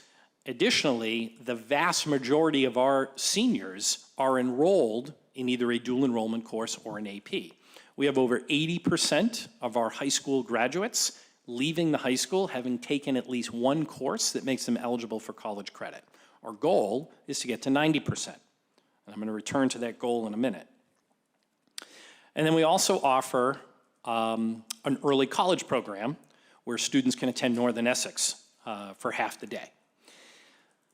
So in all of that, the equity is really critically important, because one of the things we notice is students from low-income backgrounds were not participating in those advanced courses at anywhere near the rate. So the only way to address that is to actually go through the list and say, who are these students and how do we get them enrolled and taking a class? And we need feedback from them about why they're not taking it. So what we ended up doing is we shifted the senior English class, that's a college prep class, we shifted it all to dual enrollment. So basically every kid in the senior year was going to take a dual enrollment course. We almost took the choice right out of their hands. And that we want you to do this as a way of encouraging you. Now, some of those kids are not going to go on to college. They earned the credit, but they're not going to go on to college by choice. But they have learned that they can do college level work. Whether they apply that now or in the future at some point, they feel a lot more confident about it. So I think those are some things about being really purposeful, about finding where you're using your data about your enrollment to make sure that you're able to do that. We've done similar things around math instruction in middle school, ensuring that we're having students engaging with more advanced math who are prepared for it. And some of that time, you know, some of that staffing and scheduling, but being able to do that. And when students are ready for it, that we push them there, but not using strict guidelines to prevent access. And then using your data to evaluate where you might be off in your access points and being really purposeful about moving kids in who otherwise would not have had the support structure to choose it on their own. Thank you. Over to Ms. Horty. Thank you, Mr. Chair. Good evening. Could you tell us about a time where you have put a matter of ethical practice, principle, or urgency ahead of your personal or professional interest?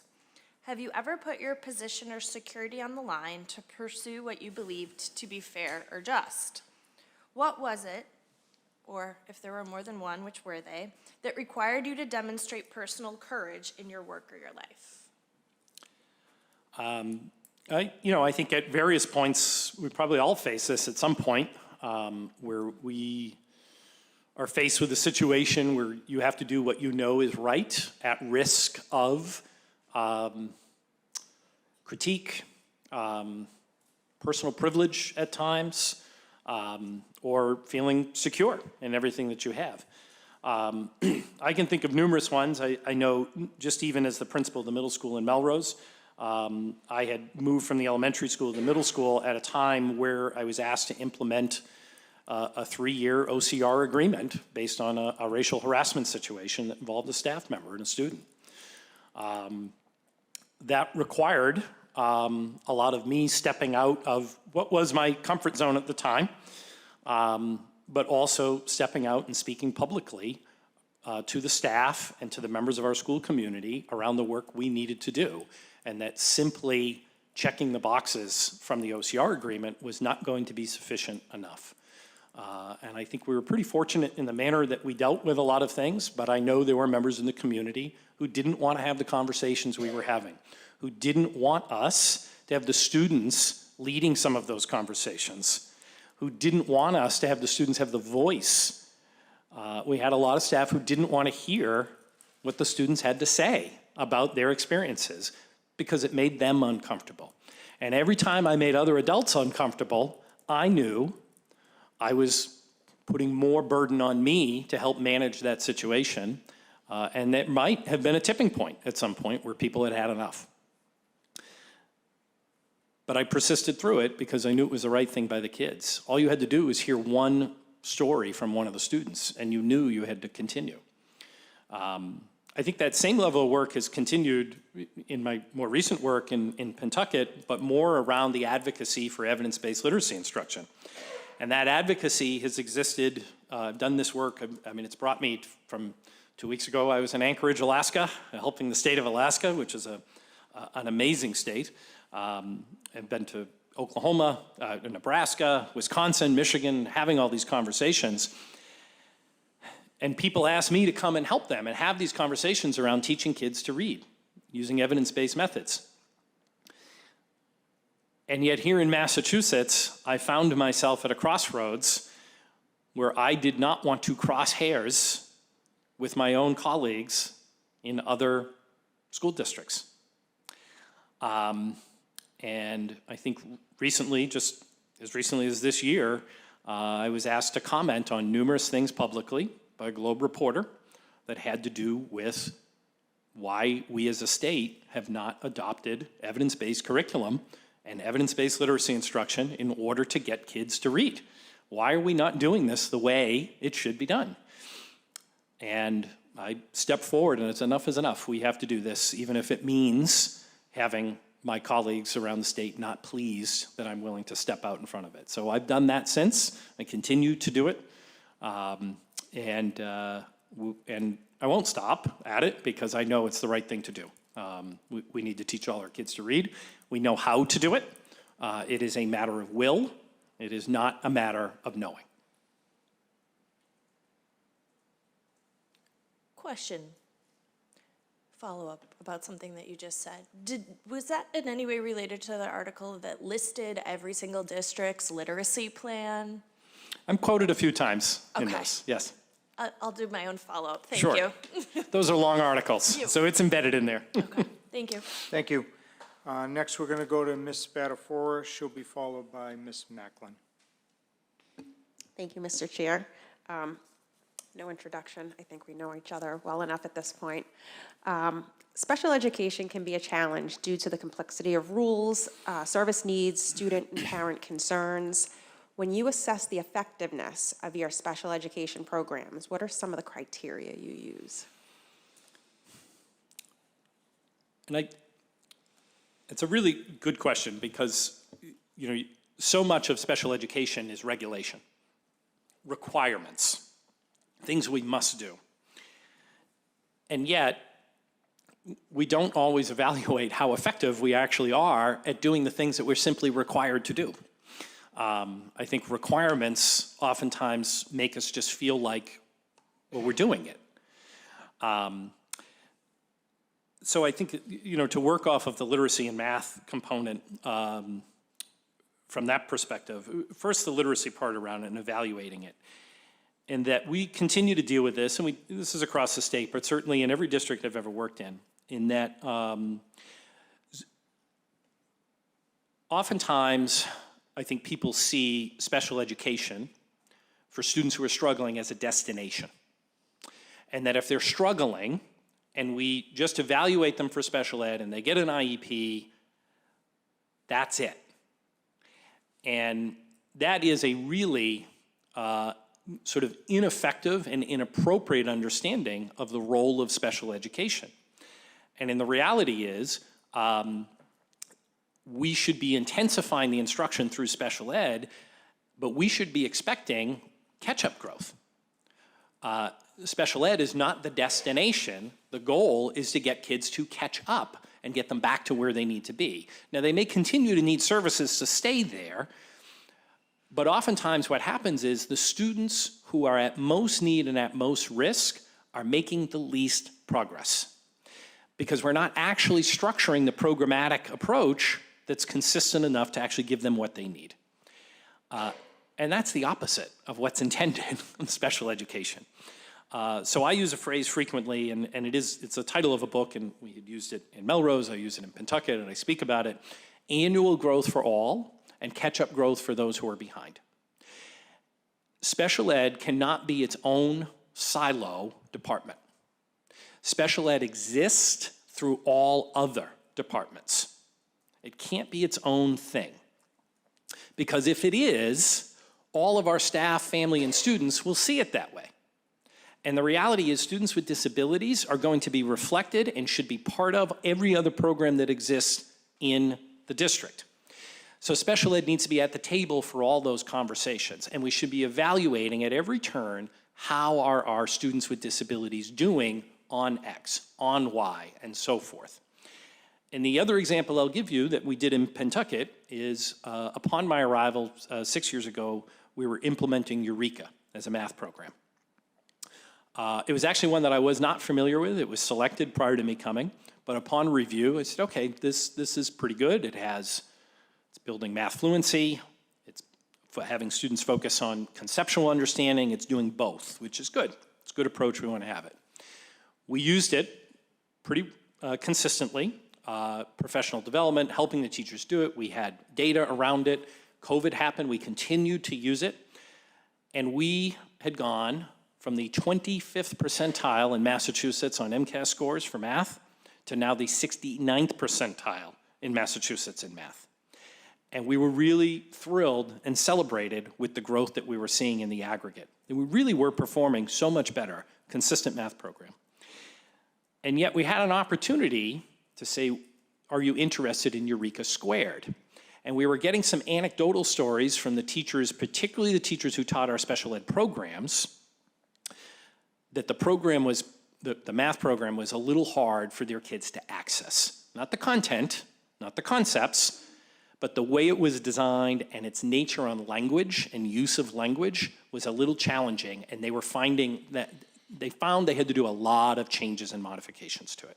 I said, well, that's not so good. I wonder how we can examine this from a data perspective. So that's what we did.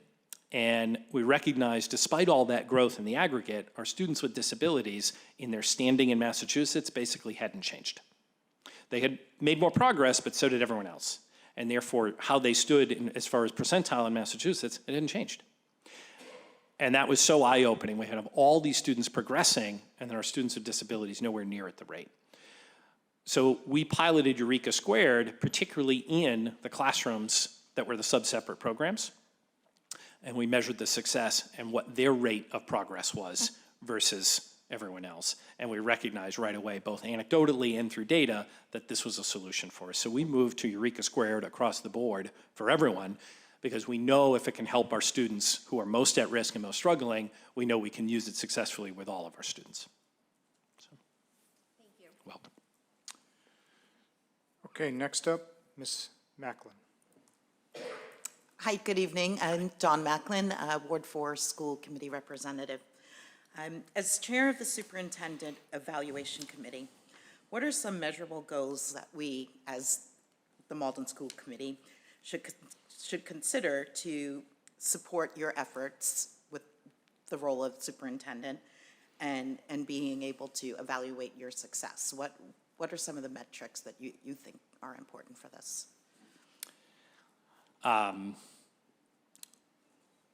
That's a really good question. I can appreciate that. Well, I think at the end of the day, or maybe at the beginning of the day, it wouldn't be something that I simply tell you. This would be a collaborative process.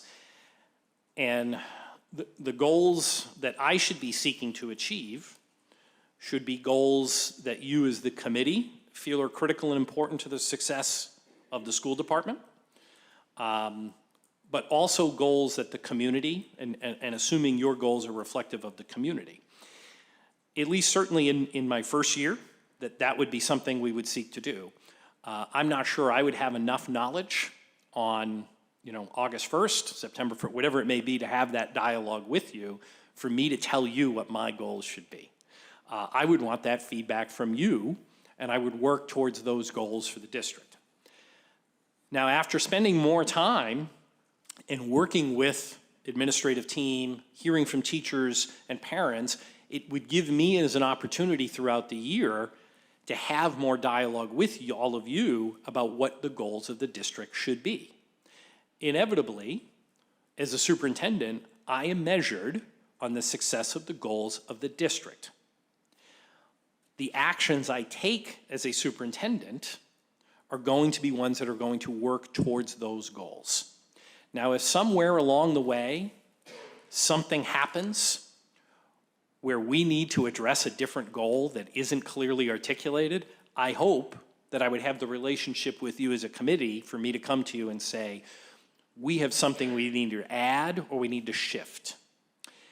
And like any good evaluation, it does not start with a goal in the beginning of the year and end with a discussion at the end of the year.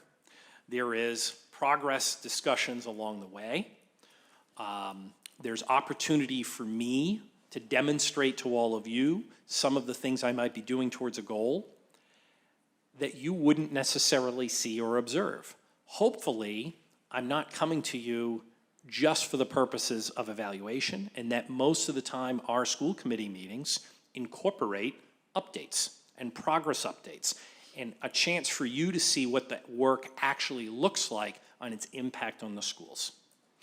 I can honestly say I think it would be very rare for me to sit in a chamber with you and answer questions back and forth like this without some form of a visual, without some form of additional aid to help sort of advance that dialogue and give you examples of things.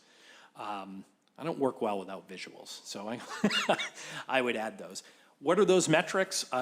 Any school committee is always going to talk about student achievement. How are we working on student achievement?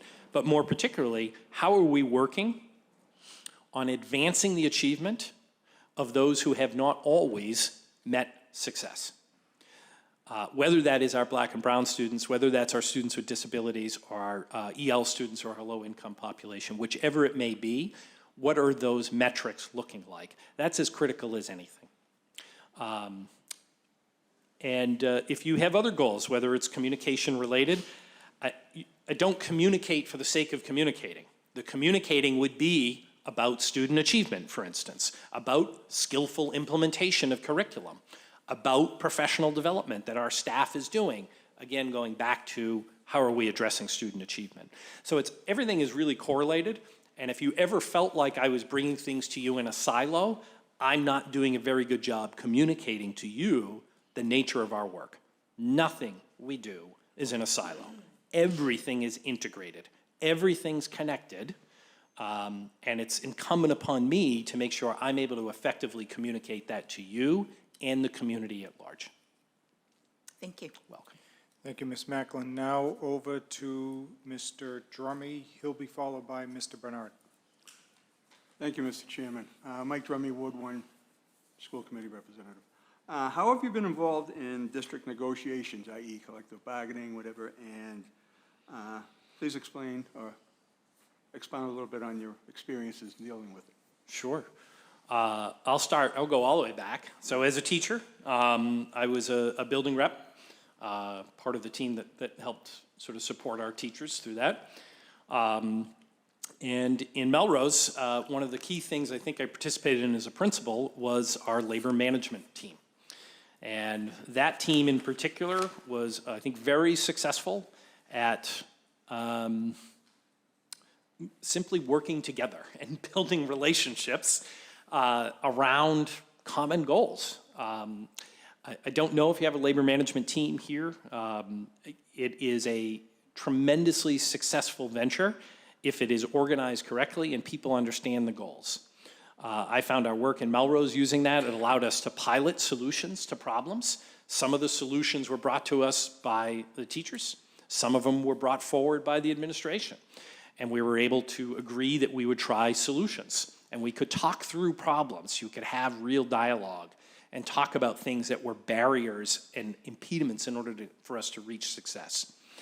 And we could hear issues. And it was always interesting to hear that, you know, when the superintendent, assistant superintendent at the time, as a building principal, felt like one or two things were particularly done consistently, and the feedback was continuously coming back that they're getting different messages in their buildings, it was really good opportunity to discuss, is it across buildings? Is it one building? Can we address it in one building, or is it something we need to do? So that mechanism alone was very successful.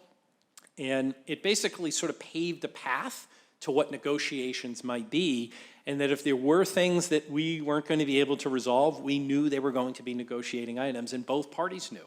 And there was an interest, a common interest in getting to resolution around that. And then in Pentucket, over the last 6 years, very fortunate, I think, in Pentucket to be part of multiple negotiations, part of the teachers' negotiations at multiple turns, successful contracts that we were able to sign. And then I led the negotiations for our para-educators, for our clerical unit, for our custodial unit, and I led those along with our business manager, and then we involved the school committee. The school committee's involvement in Pentucket, I think, is probably less than what your involvement is in negotiations here. We have no mayor. As a regional district, we are, in theory, our own municipality. So that alone does change the dynamics a little bit. But we then have to work with 3 different towns' FinComs, 3 different boards of selectmen, and we have 9 school committee members, 3 from each town. So getting all those parties together and working together, and we've had labor management working group in Pentucket as well. I think without it, I think we would have had a very challenging time with some issues in and around COVID and all the changes that came. But because we had those relationships and that we can talk and communicate, that's what allows us to continue to always just have dialogue. And that's critical. And at the end, if there are a couple sticking points, well, that's what formal negotiation process is for. So, yeah. Thank you, I appreciate it. Welcome. Madam Chair, thank you. Gary, you've changed. Way better looking. It was seamless. Better. All right, thank you, Mr. Drummy. We're going to move on to, please excuse me, Mr. Bernard with the next question. Let me just activate your. Thank you, Madam Chair. Keith Bernard, I'm from, represent Ward 7 for the school committee. There are several areas where there's not a clear delineation or line of authority between what the administration does and what the school committee's responsibilities are. And sometimes it's not fully clear where those areas are. Can you go and give us some examples of how you've worked with your school committee to go and resolve those kinds of conflicts? Yeah, I'm very fortunate, I think, to have a great relationship with our school committee in Pentucket. You know, they all knew I was coming here this evening, and I received several good luck and well-wished texts earlier today and this afternoon. So, you know, I think there's a culture to any existing working body. And your culture will change here and there depending upon who your membership is. So I think at the end of the day, the point we need to make clear is where decisions lie and what are the decisions of the superintendent versus the school committee. You know, state law tries to make it clear that your primary role is to hire, fire, and evaluate the superintendent, to approve the budget, and to set policy. People ask me all the time, what policies have you enacted? I say, well, I don't enact any policies. I enact procedures, protocols, processes, and systems in order to actualize the policies that the school committee sets. That's our job administratively. Oftentimes they can feel like policies. In absence of existing policies, it is up to the superintendent to make decisions on a regular basis with their administrative team to make the district function and to report back to you about some of those decisions. I had a former superintendent, I won't say which district he was in, a former district superintendent tell me once, he said, Brent, the thickness of your school committee policy binder is the greatest predictor of how many times your predecessors screwed up. So every time the school district doesn't do something it's probably supposed to do, well, someone's going to write a policy to tell them how to do it. Ideally, your policies don't get into the how. The how is really the function of the educators in the school district.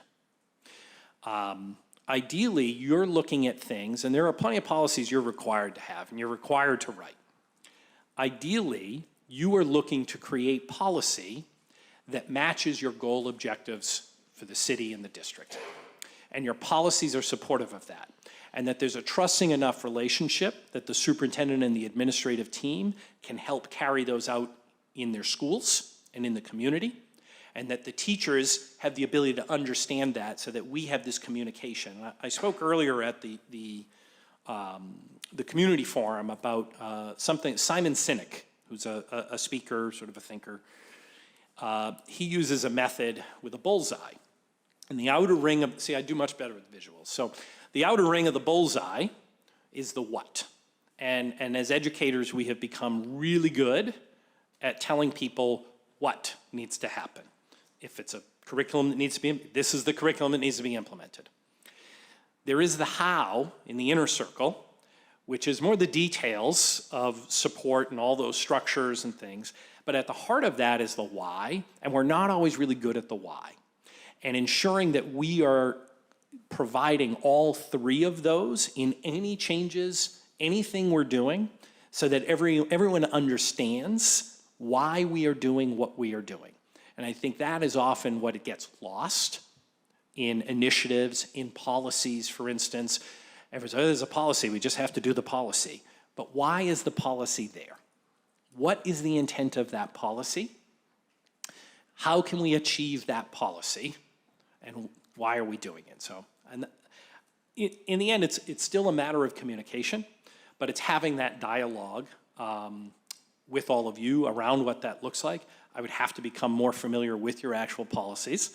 And if there are any hot button policies that seem to be just that issue, you know, curriculum approval, for instance, we bring forward a recommendation. Only the bigger curriculum purchases, it's a vote of the committee because it's a policy change. You know, hiring processes, that's generally not the purpose of the school committee. That's the role of the superintendent and the building principals. And yet if you're unhappy with a process, you might write a policy around it, or you might alter the budget in order to influence it in some way, and that's all within your purview to do. Ideally, though, we're able to have the dialogue so that those actions are not necessary. Thank you. Thank you, Mr. Bernard. Now we're going to go over to Ms. Rose Zyberg, followed by Ms. Macklin. Thank you, Mr. Chair. Some of this you've touched on already, so if you want to expand on this in a general sense or specifics, what do you need from the school committee in order to be successful as the superintendent? No one ever asked me don't say what money. Yeah, no one ever asked me what I need. This is great. I need your voice, number one. Your silence would worry me, not personally worry me, but your silence would mean that either I'm not connecting with you as a committee member, or you don't feel comfortable talking to me. So I need your voice, for sure. You are ward representatives as well, so you represent a distinct number and quantity of people. So your voice is important. I would need your patience, I think, as well. And I would need your guidance in sort of helping to understand where you have been and what has led you to where you are as a collective group, but also individually. I can tell you, as your superintendent, it is not my job to manage the differences or disagreements you have amongst yourself. That is your job, to manage as a group. I am more than happy, as an educator and as a communicator, to help provide guidance on how to do that, but at the end of the day, that's not what I want to do as your superintendent. I want to lead your school district, I want to lead your leadership teams, and I want your support, patience, and guidance in doing so. Over to Ms. Macklin. Thank you, Mr. Chair. Malden is a very diverse district. However, our educators and faculty do not reflect our demographic. How can we increase diversity among school staff, not only among BIPOCs, but also among candidates belonging to other intersectional identities? Certainly a challenge I think we all face, but as a school district with the population and demographics you have, there's certainly more of a need to do so. Outside of, I mean, we can talk about partnerships with universities. The reality is most of our universities are not employing enough of the candidates you're referencing to fulfill the needs that we have. I think it's an issue we have across the entire state. There's certainly, not to say that we wouldn't try to do that and make that approach, we certainly can do that and we would see some success there. I do wonder, often, I think anytime we have needs, and this has been a focus as well, you look to your community at large here. Are there members of the community who may very well either be prepared to be one of those or may need some additional support to get there? And I think that in of itself is something to consider. Do you have staff who are already paraeducators for the district? Do you have residents who are not working in the public education field here, but maybe did in the country they came from? Or do you have educators who need some assistance in finishing a college program in order to get there and they want to? And I think those are programs that we can seek to do. I think the state of Massachusetts in general is seeking to find solutions to these problems. I'm not sure, bringing people from out of state is our solution. I think we can do the work here in Massachusetts. I think one of the great things, we start to talk about pipeline education and career education. And celebrating your high school graduates who are seniors who are going on into the field of education. 4 years later, those may very well be people who are prepared to come back and teach in your community. So finding out ways, working on ways for us to do that with our guidance department and working with the colleges where they are going, almost like a promise to come back. We want you to come back and be part of our education system here. So I think there's a lot of creative ways to do it. No one has figured out the solution here. Our colleges currently are not enrolling enough education majors to meet sort of the diversity needs that we have for our education workforce. Thank you. Okay, 4 questions to go. The next one will be Mr. Drummy, followed by Mr. Bernard, over to Ms. Spatafor, and then I'll ask the final question. Then we're going to ask the committee any questions that we may have missed, and then we'll turn it back to you for closing remarks. Thank you. So let's go to Mr. Drummy. Thank you, Mr. Chair.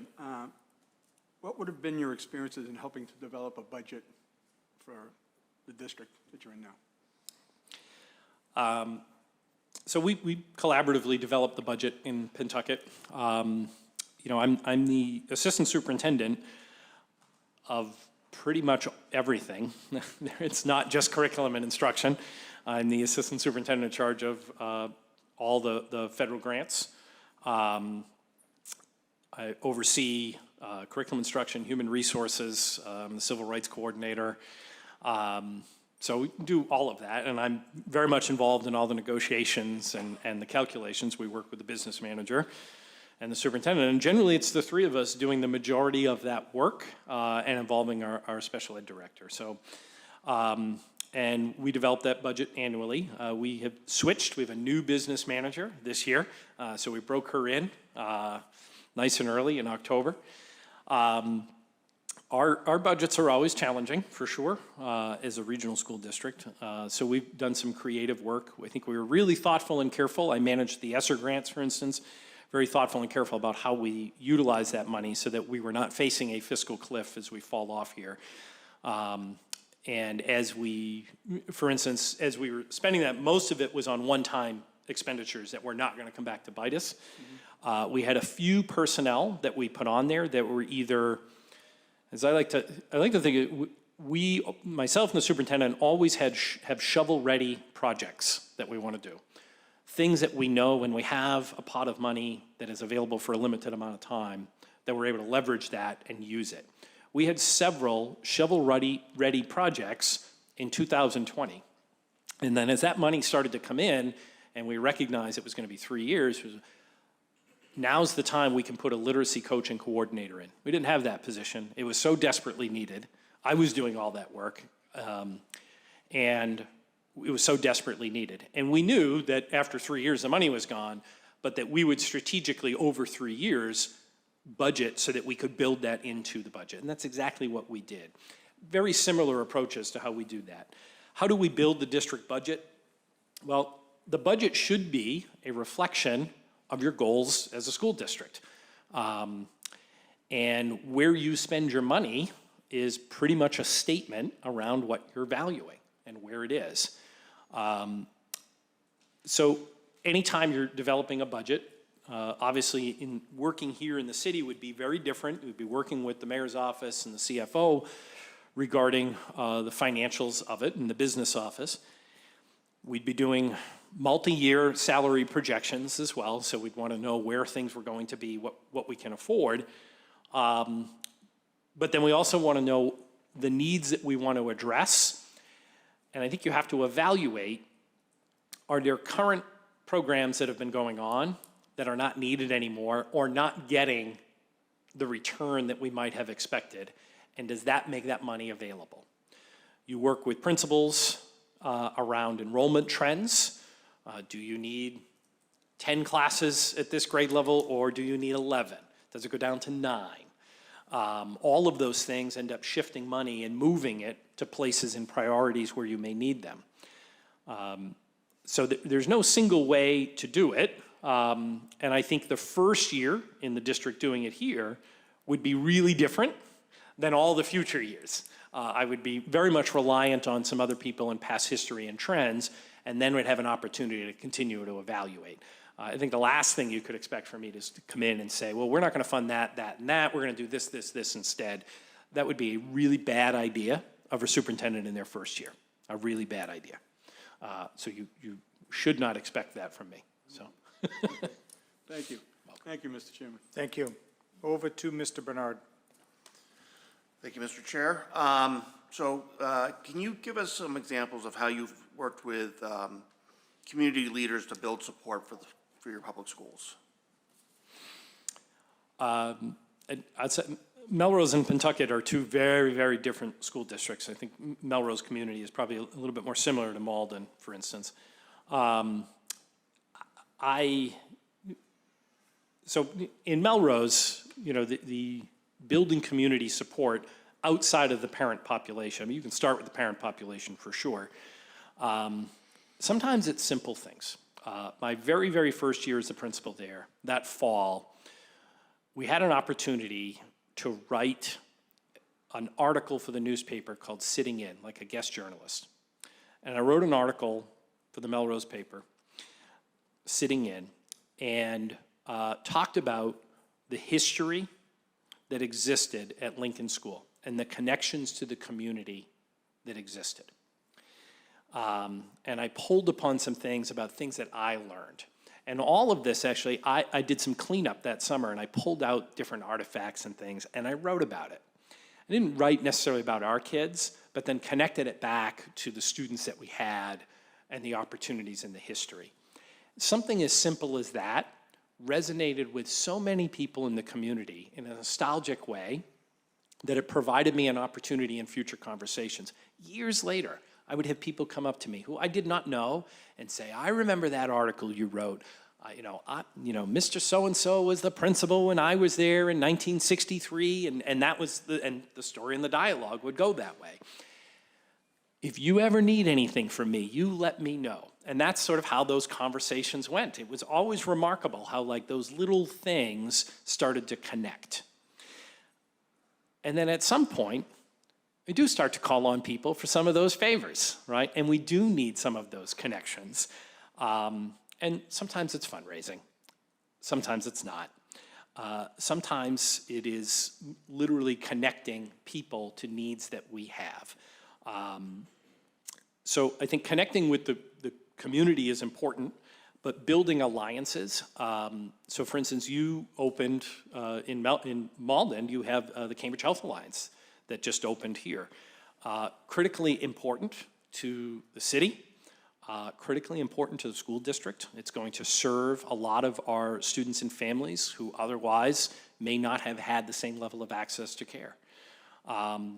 So I think, organizations like that exist here in the city and building more clear connections around mutual expectations. How can we help you? How can you help us?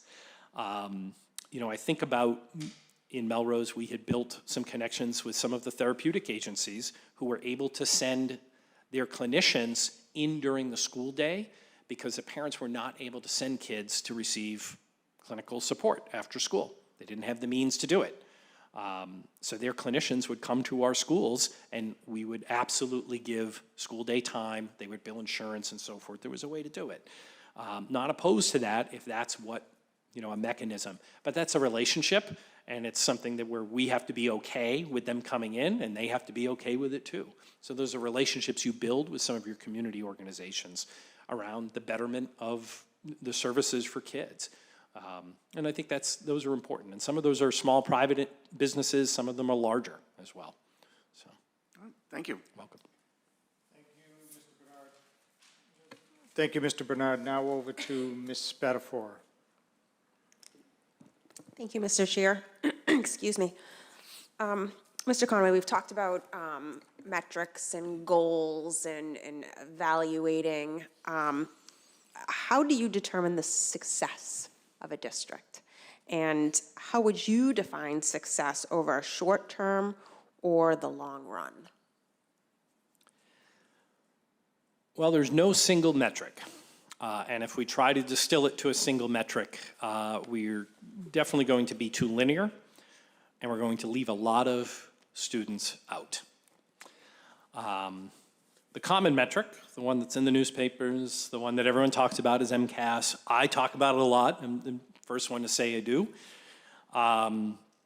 But it is not the sole measure of a success of a district. It's just the one that we most commonly will use because it's a sort of a shared comparison tool. I think we have a lot of other data metrics around student performance, our early screening results. We say this all the time. If you're asking the question, what is the percentage of third graders that are proficient in reading, you're asking the wrong question. You actually need to ask, what is the percentage of kindergartners who are on grade level and on track? Because to catch up after third grade gets really hard and very challenging. The data is very clear about that. So those are types of data points that we would want to be looking at to help us, are we on a path to be successful?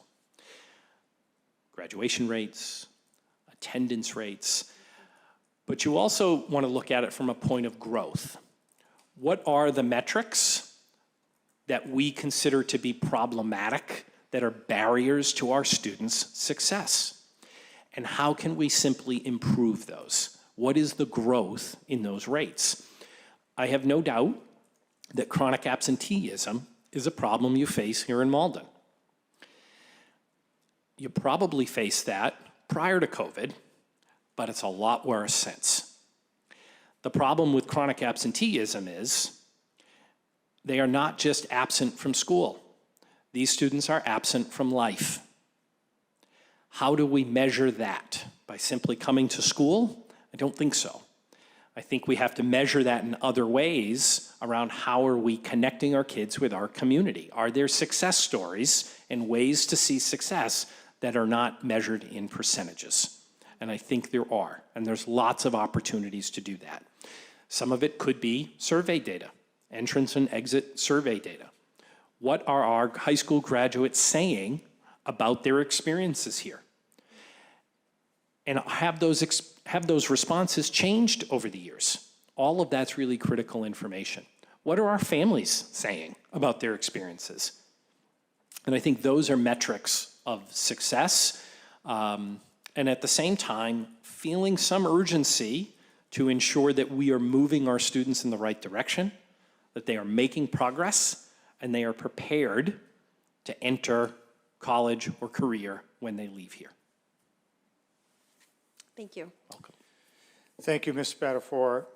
Now that you have spent some time in Malden during this process, if someone were to ask you some places to visit, what would you say? Some places to visit. Well, I mean, naturally, so I would say in Pentucket, we have hosted 40 site visits in the last 2 years of districts coming to visit and see curriculum implementing. I would love to say the schools. That's where I would love to tell people, you need to come visit the schools. We have to show you these great things. But if that's not the answer you were looking for, the Exchange Street Bistro is a fantastic little spot. As is All Seasons Table, that's another good one. My kids love coming to Bodeborg, so lots of good places. Got it. Yeah. I like Bodeborg too. Yeah. I don't like feeling like a failure leaving there, but I do. Yeah. All right, very good. Now, any questions that we missed, members, before we turn it over? Let's go to Ms. Horty. I realized I didn't introduce myself when I asked you the question before, but clearly I'm Ms. Horty from Ward 5. Could you tell us a little bit about experiences that you've had with different SEL initiatives? Any programs that you've used or implemented that you felt have been successful? And how have you used your school counselors or counseling department to partner with teachers for effective delivery? The sad part is there is not a lot of evidence-based research to support packaged, boxed SEL curriculums. It just isn't. I would love to say that that was a solution, that we could put a line item in the budget, we would buy it, and we would say here to the teachers, you go teach this for 30 minutes a week, and your kids will develop their social emotional learning skills. That's just very simply not how it works. It has to be a mindset, an understanding, and an approach that we take to how we educate our kids. And it all starts really from a strengths-based mindset. We have to see the kids and the families for the assets that they have, even when the students are at their most challenging point. In fact, when they're at their most challenging point, they are probably in the most need of love, acceptance, and understanding. There's a lot of, and when they are most challenging, they're the most difficult to provide that level of understanding to. So that takes a team approach, and I think that is something that we need to work on in general about how do we deal with the students in particular who are struggling the most, and how do we make sure that we're not burning people out, that we can rotate people in who have the skills, knowledge to do that. On the broader scale, from a social emotional standpoint, I've done some work. We certainly did it in Melrose. I think we implemented a PBIS before it was called PBIS. There was no term or acronym for it. This is just what we do to reward kids and acknowledge kids who are doing good stuff, right? This is good. This is a good practice to do. And the kids loved it. They gave out paws because it was the Lincoln Lions. And the teachers bought into it, and it worked. It absolutely works. Does it solve all of our problems? No, but it gives us a foundation that we are always looking for the good stuff, and we're going to acknowledge it when we see it. All a very positive thing. No prizes. It was literally a piece of paper, and we had to tell the kid what they did. There was no prize. And we put the piece of paper up on the bulletin board, and those kids are so proud to see that. We get a little sticker. That's it. No prizes, no toys, nothing like that at all. And it's a mindset. And this year in Pentucket, we have done a series of work. We have worked with the ADL World Difference Institute. We've done a lot of work at the middle school and high school around all of that, a sense of belonging. I led some of that initial work 3 years ago for the district, full well knowing it's not really my job to do that. The teachers really need to do it. We need to have staff, but we just didn't have anyone who had their heads around it. So I led it and modeled and handed it off. And we have 2 staff who have run with it and have done a fantastic job with it. And then this year in Pentucket, the new PE, the comprehensive PE health and wellness frameworks were released. That has been our curriculum renewal focus. So I run the curriculum renewal process. We were going to do PE last year, and then we knew these were coming out, we delayed it. So that has been the one that we've addressed this year. I lead a team. There are 8 staff members who participate, and then I run the wellness committee as well, which are parents and community members who are part of it. And we actually will present next Tuesday our final report on our curriculum renewal cycle and the PE wellness comprehensive curriculum. I would say at least a third of that is social emotional learning that is not going to be taught by a PE health or wellness teacher. It's going to have to be taught and managed through general education classrooms. And there probably is not a teacher who's standing behind me who wants to hear that there's more going on their plate. So our role is to think about, how do we integrate this in? What do you already have in place that actually does all these things? Because at the end of the day, if you treat kids well, you probably do most of what's there. Because that's what it's about. It's about having good relationships with kids and treating them well. Doesn't solve every issue, but it gives us the foundation for which to then deal with more comprehensive and complex issues. Thank you. All right, thank you. If there are no other questions, we're going to turn it over to you. Let me just check one more time. I don't see any lights, so we're going to go to you for closing remarks, or if you have any questions for us.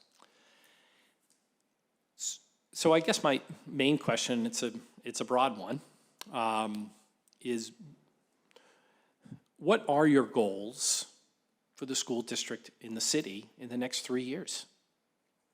What do you want to see in your school district, in your schools? Okay, we'll go left to right. Mr. Drummy? I'd like to see the attendance come down a little bit. I mean, more kids staying in school, because right now our attendance isn't exactly spectacular. So I'd like to see that. Graduation rate up a little bit. Pretty much does it for me. There's Okay. 9 other. Yep. Let's see, Mr. Gray. One thing I'd like to see, my wish list, attendance and graduation. Just going off my own experience, you know, I've seen a lot of kids, and I was one of them, you know, they got burned out towards the end, and a lot of them drop off towards the end. And if we hire a superintendent, I hope they have a plan, a way, anything of addressing that. Thank you. Thank you, Mr. Gray. Mr. McCarthy? Thank you, Mr. Chair. For me, it would probably be the attendance rates and good communication, obviously from yourself, you know, to us, to administrative staff in the buildings, not just them, custodial staff, a lot of other, you know, stakeholders in the community that, you know, they feel like they need to be a part of everything that's going on. So those would be 2 for me. That's it. Okay, over to Mr. Bernard. You're going to see that this is a trend, attendance, graduation. I'd also love to go and see maybe a little bit of digging in to go and figure out what's going on. You had mentioned it earlier about going and figuring out why kids aren't going and attending school. Is it a frustration? Is a problem going on? I agree that, you know, we need to go and make sure that we've got clear communication going between you and us. We have to have clear communication between the community and the schools.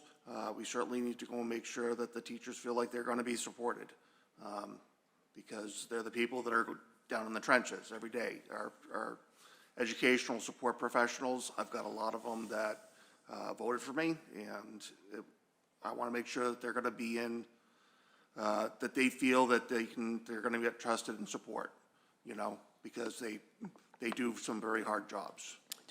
So, that being said, that's all I've got.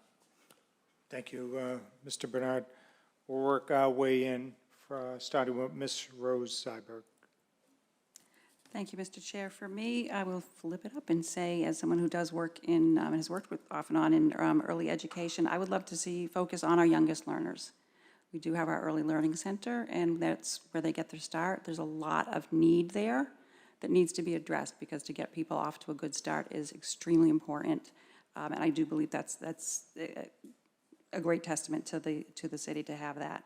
I also would like to see a focus on staffing and programmatic needs to meet the diversity within our school systems and the needs of our staff members. And also just kids and staff feeling proud to be here. You should be really proud that you are attending Malden Public Schools and working here. Thank you. Ms. Macklin. Thank you, Mr. Chair. As everyone else has said, certainly attendance, particularly with the high school, absolutely needs improvement. And how are we engaging with our high schoolers to keep them in school and for them to stay there? And finally, I would say certainly improvements with the student achievement overall. Very good. Thank you. Ms. Horty. I'm not going to touch on attendance and student improvement because I think everyone else who already has, and I honestly don't know what we would be doing here if we didn't all agree on that. So I'm going to touch on a couple other things. The EL and ML community that we have needs as much support and communication. We have so many diverse languages here and then diverse cultures, and it takes a whole team to be able to address that appropriately. No one person can handle that, so how can we all work together?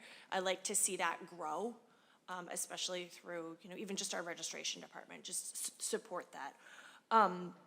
You talked a little bit about this, and we've also talked about this prior to superintendent interview, is building partnerships with both our students and with communities, resources, universities, places like that, to make sure that the jobs within the district are filled so that students are receiving all the supports and all the services that they can. And also obviously highlighting what Ms. Macklin had discussed too about making sure that we have educators who look like students. And lastly, something that we've just touched on recently in recent meetings is building up special ed programs to address the needs of students within our community. We're currently, I know, working on a language-based program that's very small in the 3rd to 5th grade. I would like to see that expand all the way up to keep the students that live in Malden. And I think that's it. Thank you. Ms. Spatafor. Thank you, Mr. Chair. Communication and collaboration. I think collaboration is really needed across the district, whether it's with the school committee, whether it's with with the school principals, whether it's with the union, educators, community members. I think you will gain so much. You will see students coming to school when they feel supported and cared for. You will see educators wanting to work here, be here, when their work is valued. So I think collaboration and you touched upon communication is not just about you talking to the community, us stakeholders, but also listening and really hearing what is needed. So I think so many goals were talked about up here, and I think all of them can be addressed through clear lines of communication. Great, thank you. Just from the chair, help us advocate for the shortfalls we are now experiencing as a result of the Student Opportunity Act, especially as it relates to the required local contribution side of the formula, the Chapter 70 formula. We really could use some help there. I think that covers it all. So now back to you. Are there any additional questions, or do you want to close remarks? I'd love to close. I think that, that one broad question is able to sort of get everything in. So thank you. So a couple things I maybe didn't have the opportunity to sort of say to you, and I want to wouldn't want to leave here without saying it necessarily is, I think publicly, I think my work around literacy is available and it's known. I've done a lot of work around advanced opportunities with math and science and engineering. We have now earned advanced pathway designation, which requires partnership with industry, and we have students who are going to take advanced courses in engineering, robotics, and then life science biotech. And these students are going to have field placements, and the connection in industry, and we actually have a student who's going to end up with an apprenticeship, which following that apprenticeship, he'll start at about $100,000 in a job, and he's not going to college. This is his choice to do. So it would be remiss if I didn't, let you know that math, science, and engineering and all of that is still a very big focus of the work that I've done. None of it is done without collaboration, though, and I'm glad you said that, because I can't do any of that myself as an assistant superintendent, and certainly will not be doing it as a superintendent of a district of 6,500 students. We have been so fortunate over the years to work with some remarkable educators, the teachers that are in the classrooms every day, and to see what they do, sometimes with not all the right supports and help that they should have, but making it work, and then being patient with us until we're able to get them more of the support that they probably should have. We talk a lot about curriculum implementation. I do, for sure. I use a phrase, though. I call it the skillful implementation of high-quality curriculum. And what is meant by that is we do not buy a curriculum and hand people a book, a teacher's guide, and say, here's your curriculum, go get them, kid. That's not how we implement curriculum. Literacy, math, science, social studies, doesn't matter. It's part of a systematic approach. And the skillful side is the fact that you have a trained practitioner who's now been given a tool so they don't have to Google and find all sorts of resources, that they have something to anchor it with, but they're using what they know about the kids, they're using what they know about what data says where the kids are, how the kids' morning was, because they're teachers. And we value their understanding of the students they have in front of them every day. And it's our job to give them the resources they need and then the support to make it all happen. It sounds like I'm waving a magic wand, but it can happen. It takes a little bit of time, and it takes some patience, and there's some bumps in the road, but it does happen.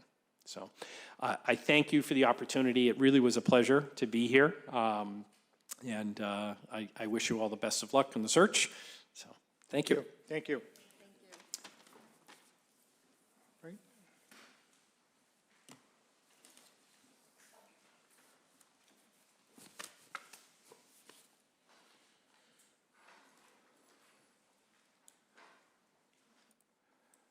All right, Ms. Spatafora, Ms. Rose Zyberg, next steps.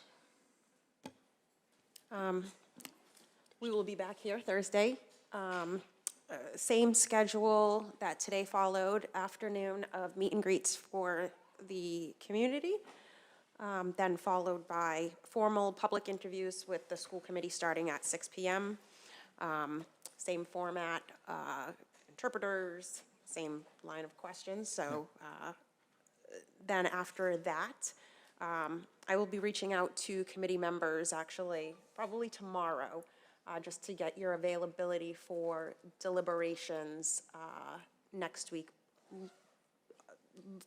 I have to check with our schedule of facilities to make sure council chambers are available, but preferably looking for Monday evening.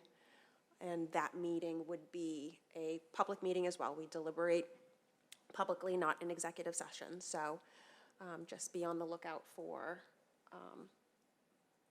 more emails from me. I'm sure you're all sick of seeing Jen Spatafora come into your mailbox, but Okay.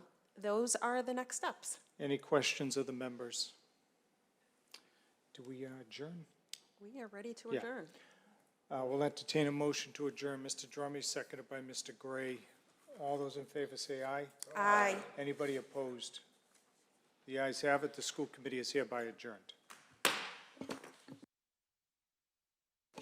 Thank you, Fox Translation. I will see you guys Thursday evening.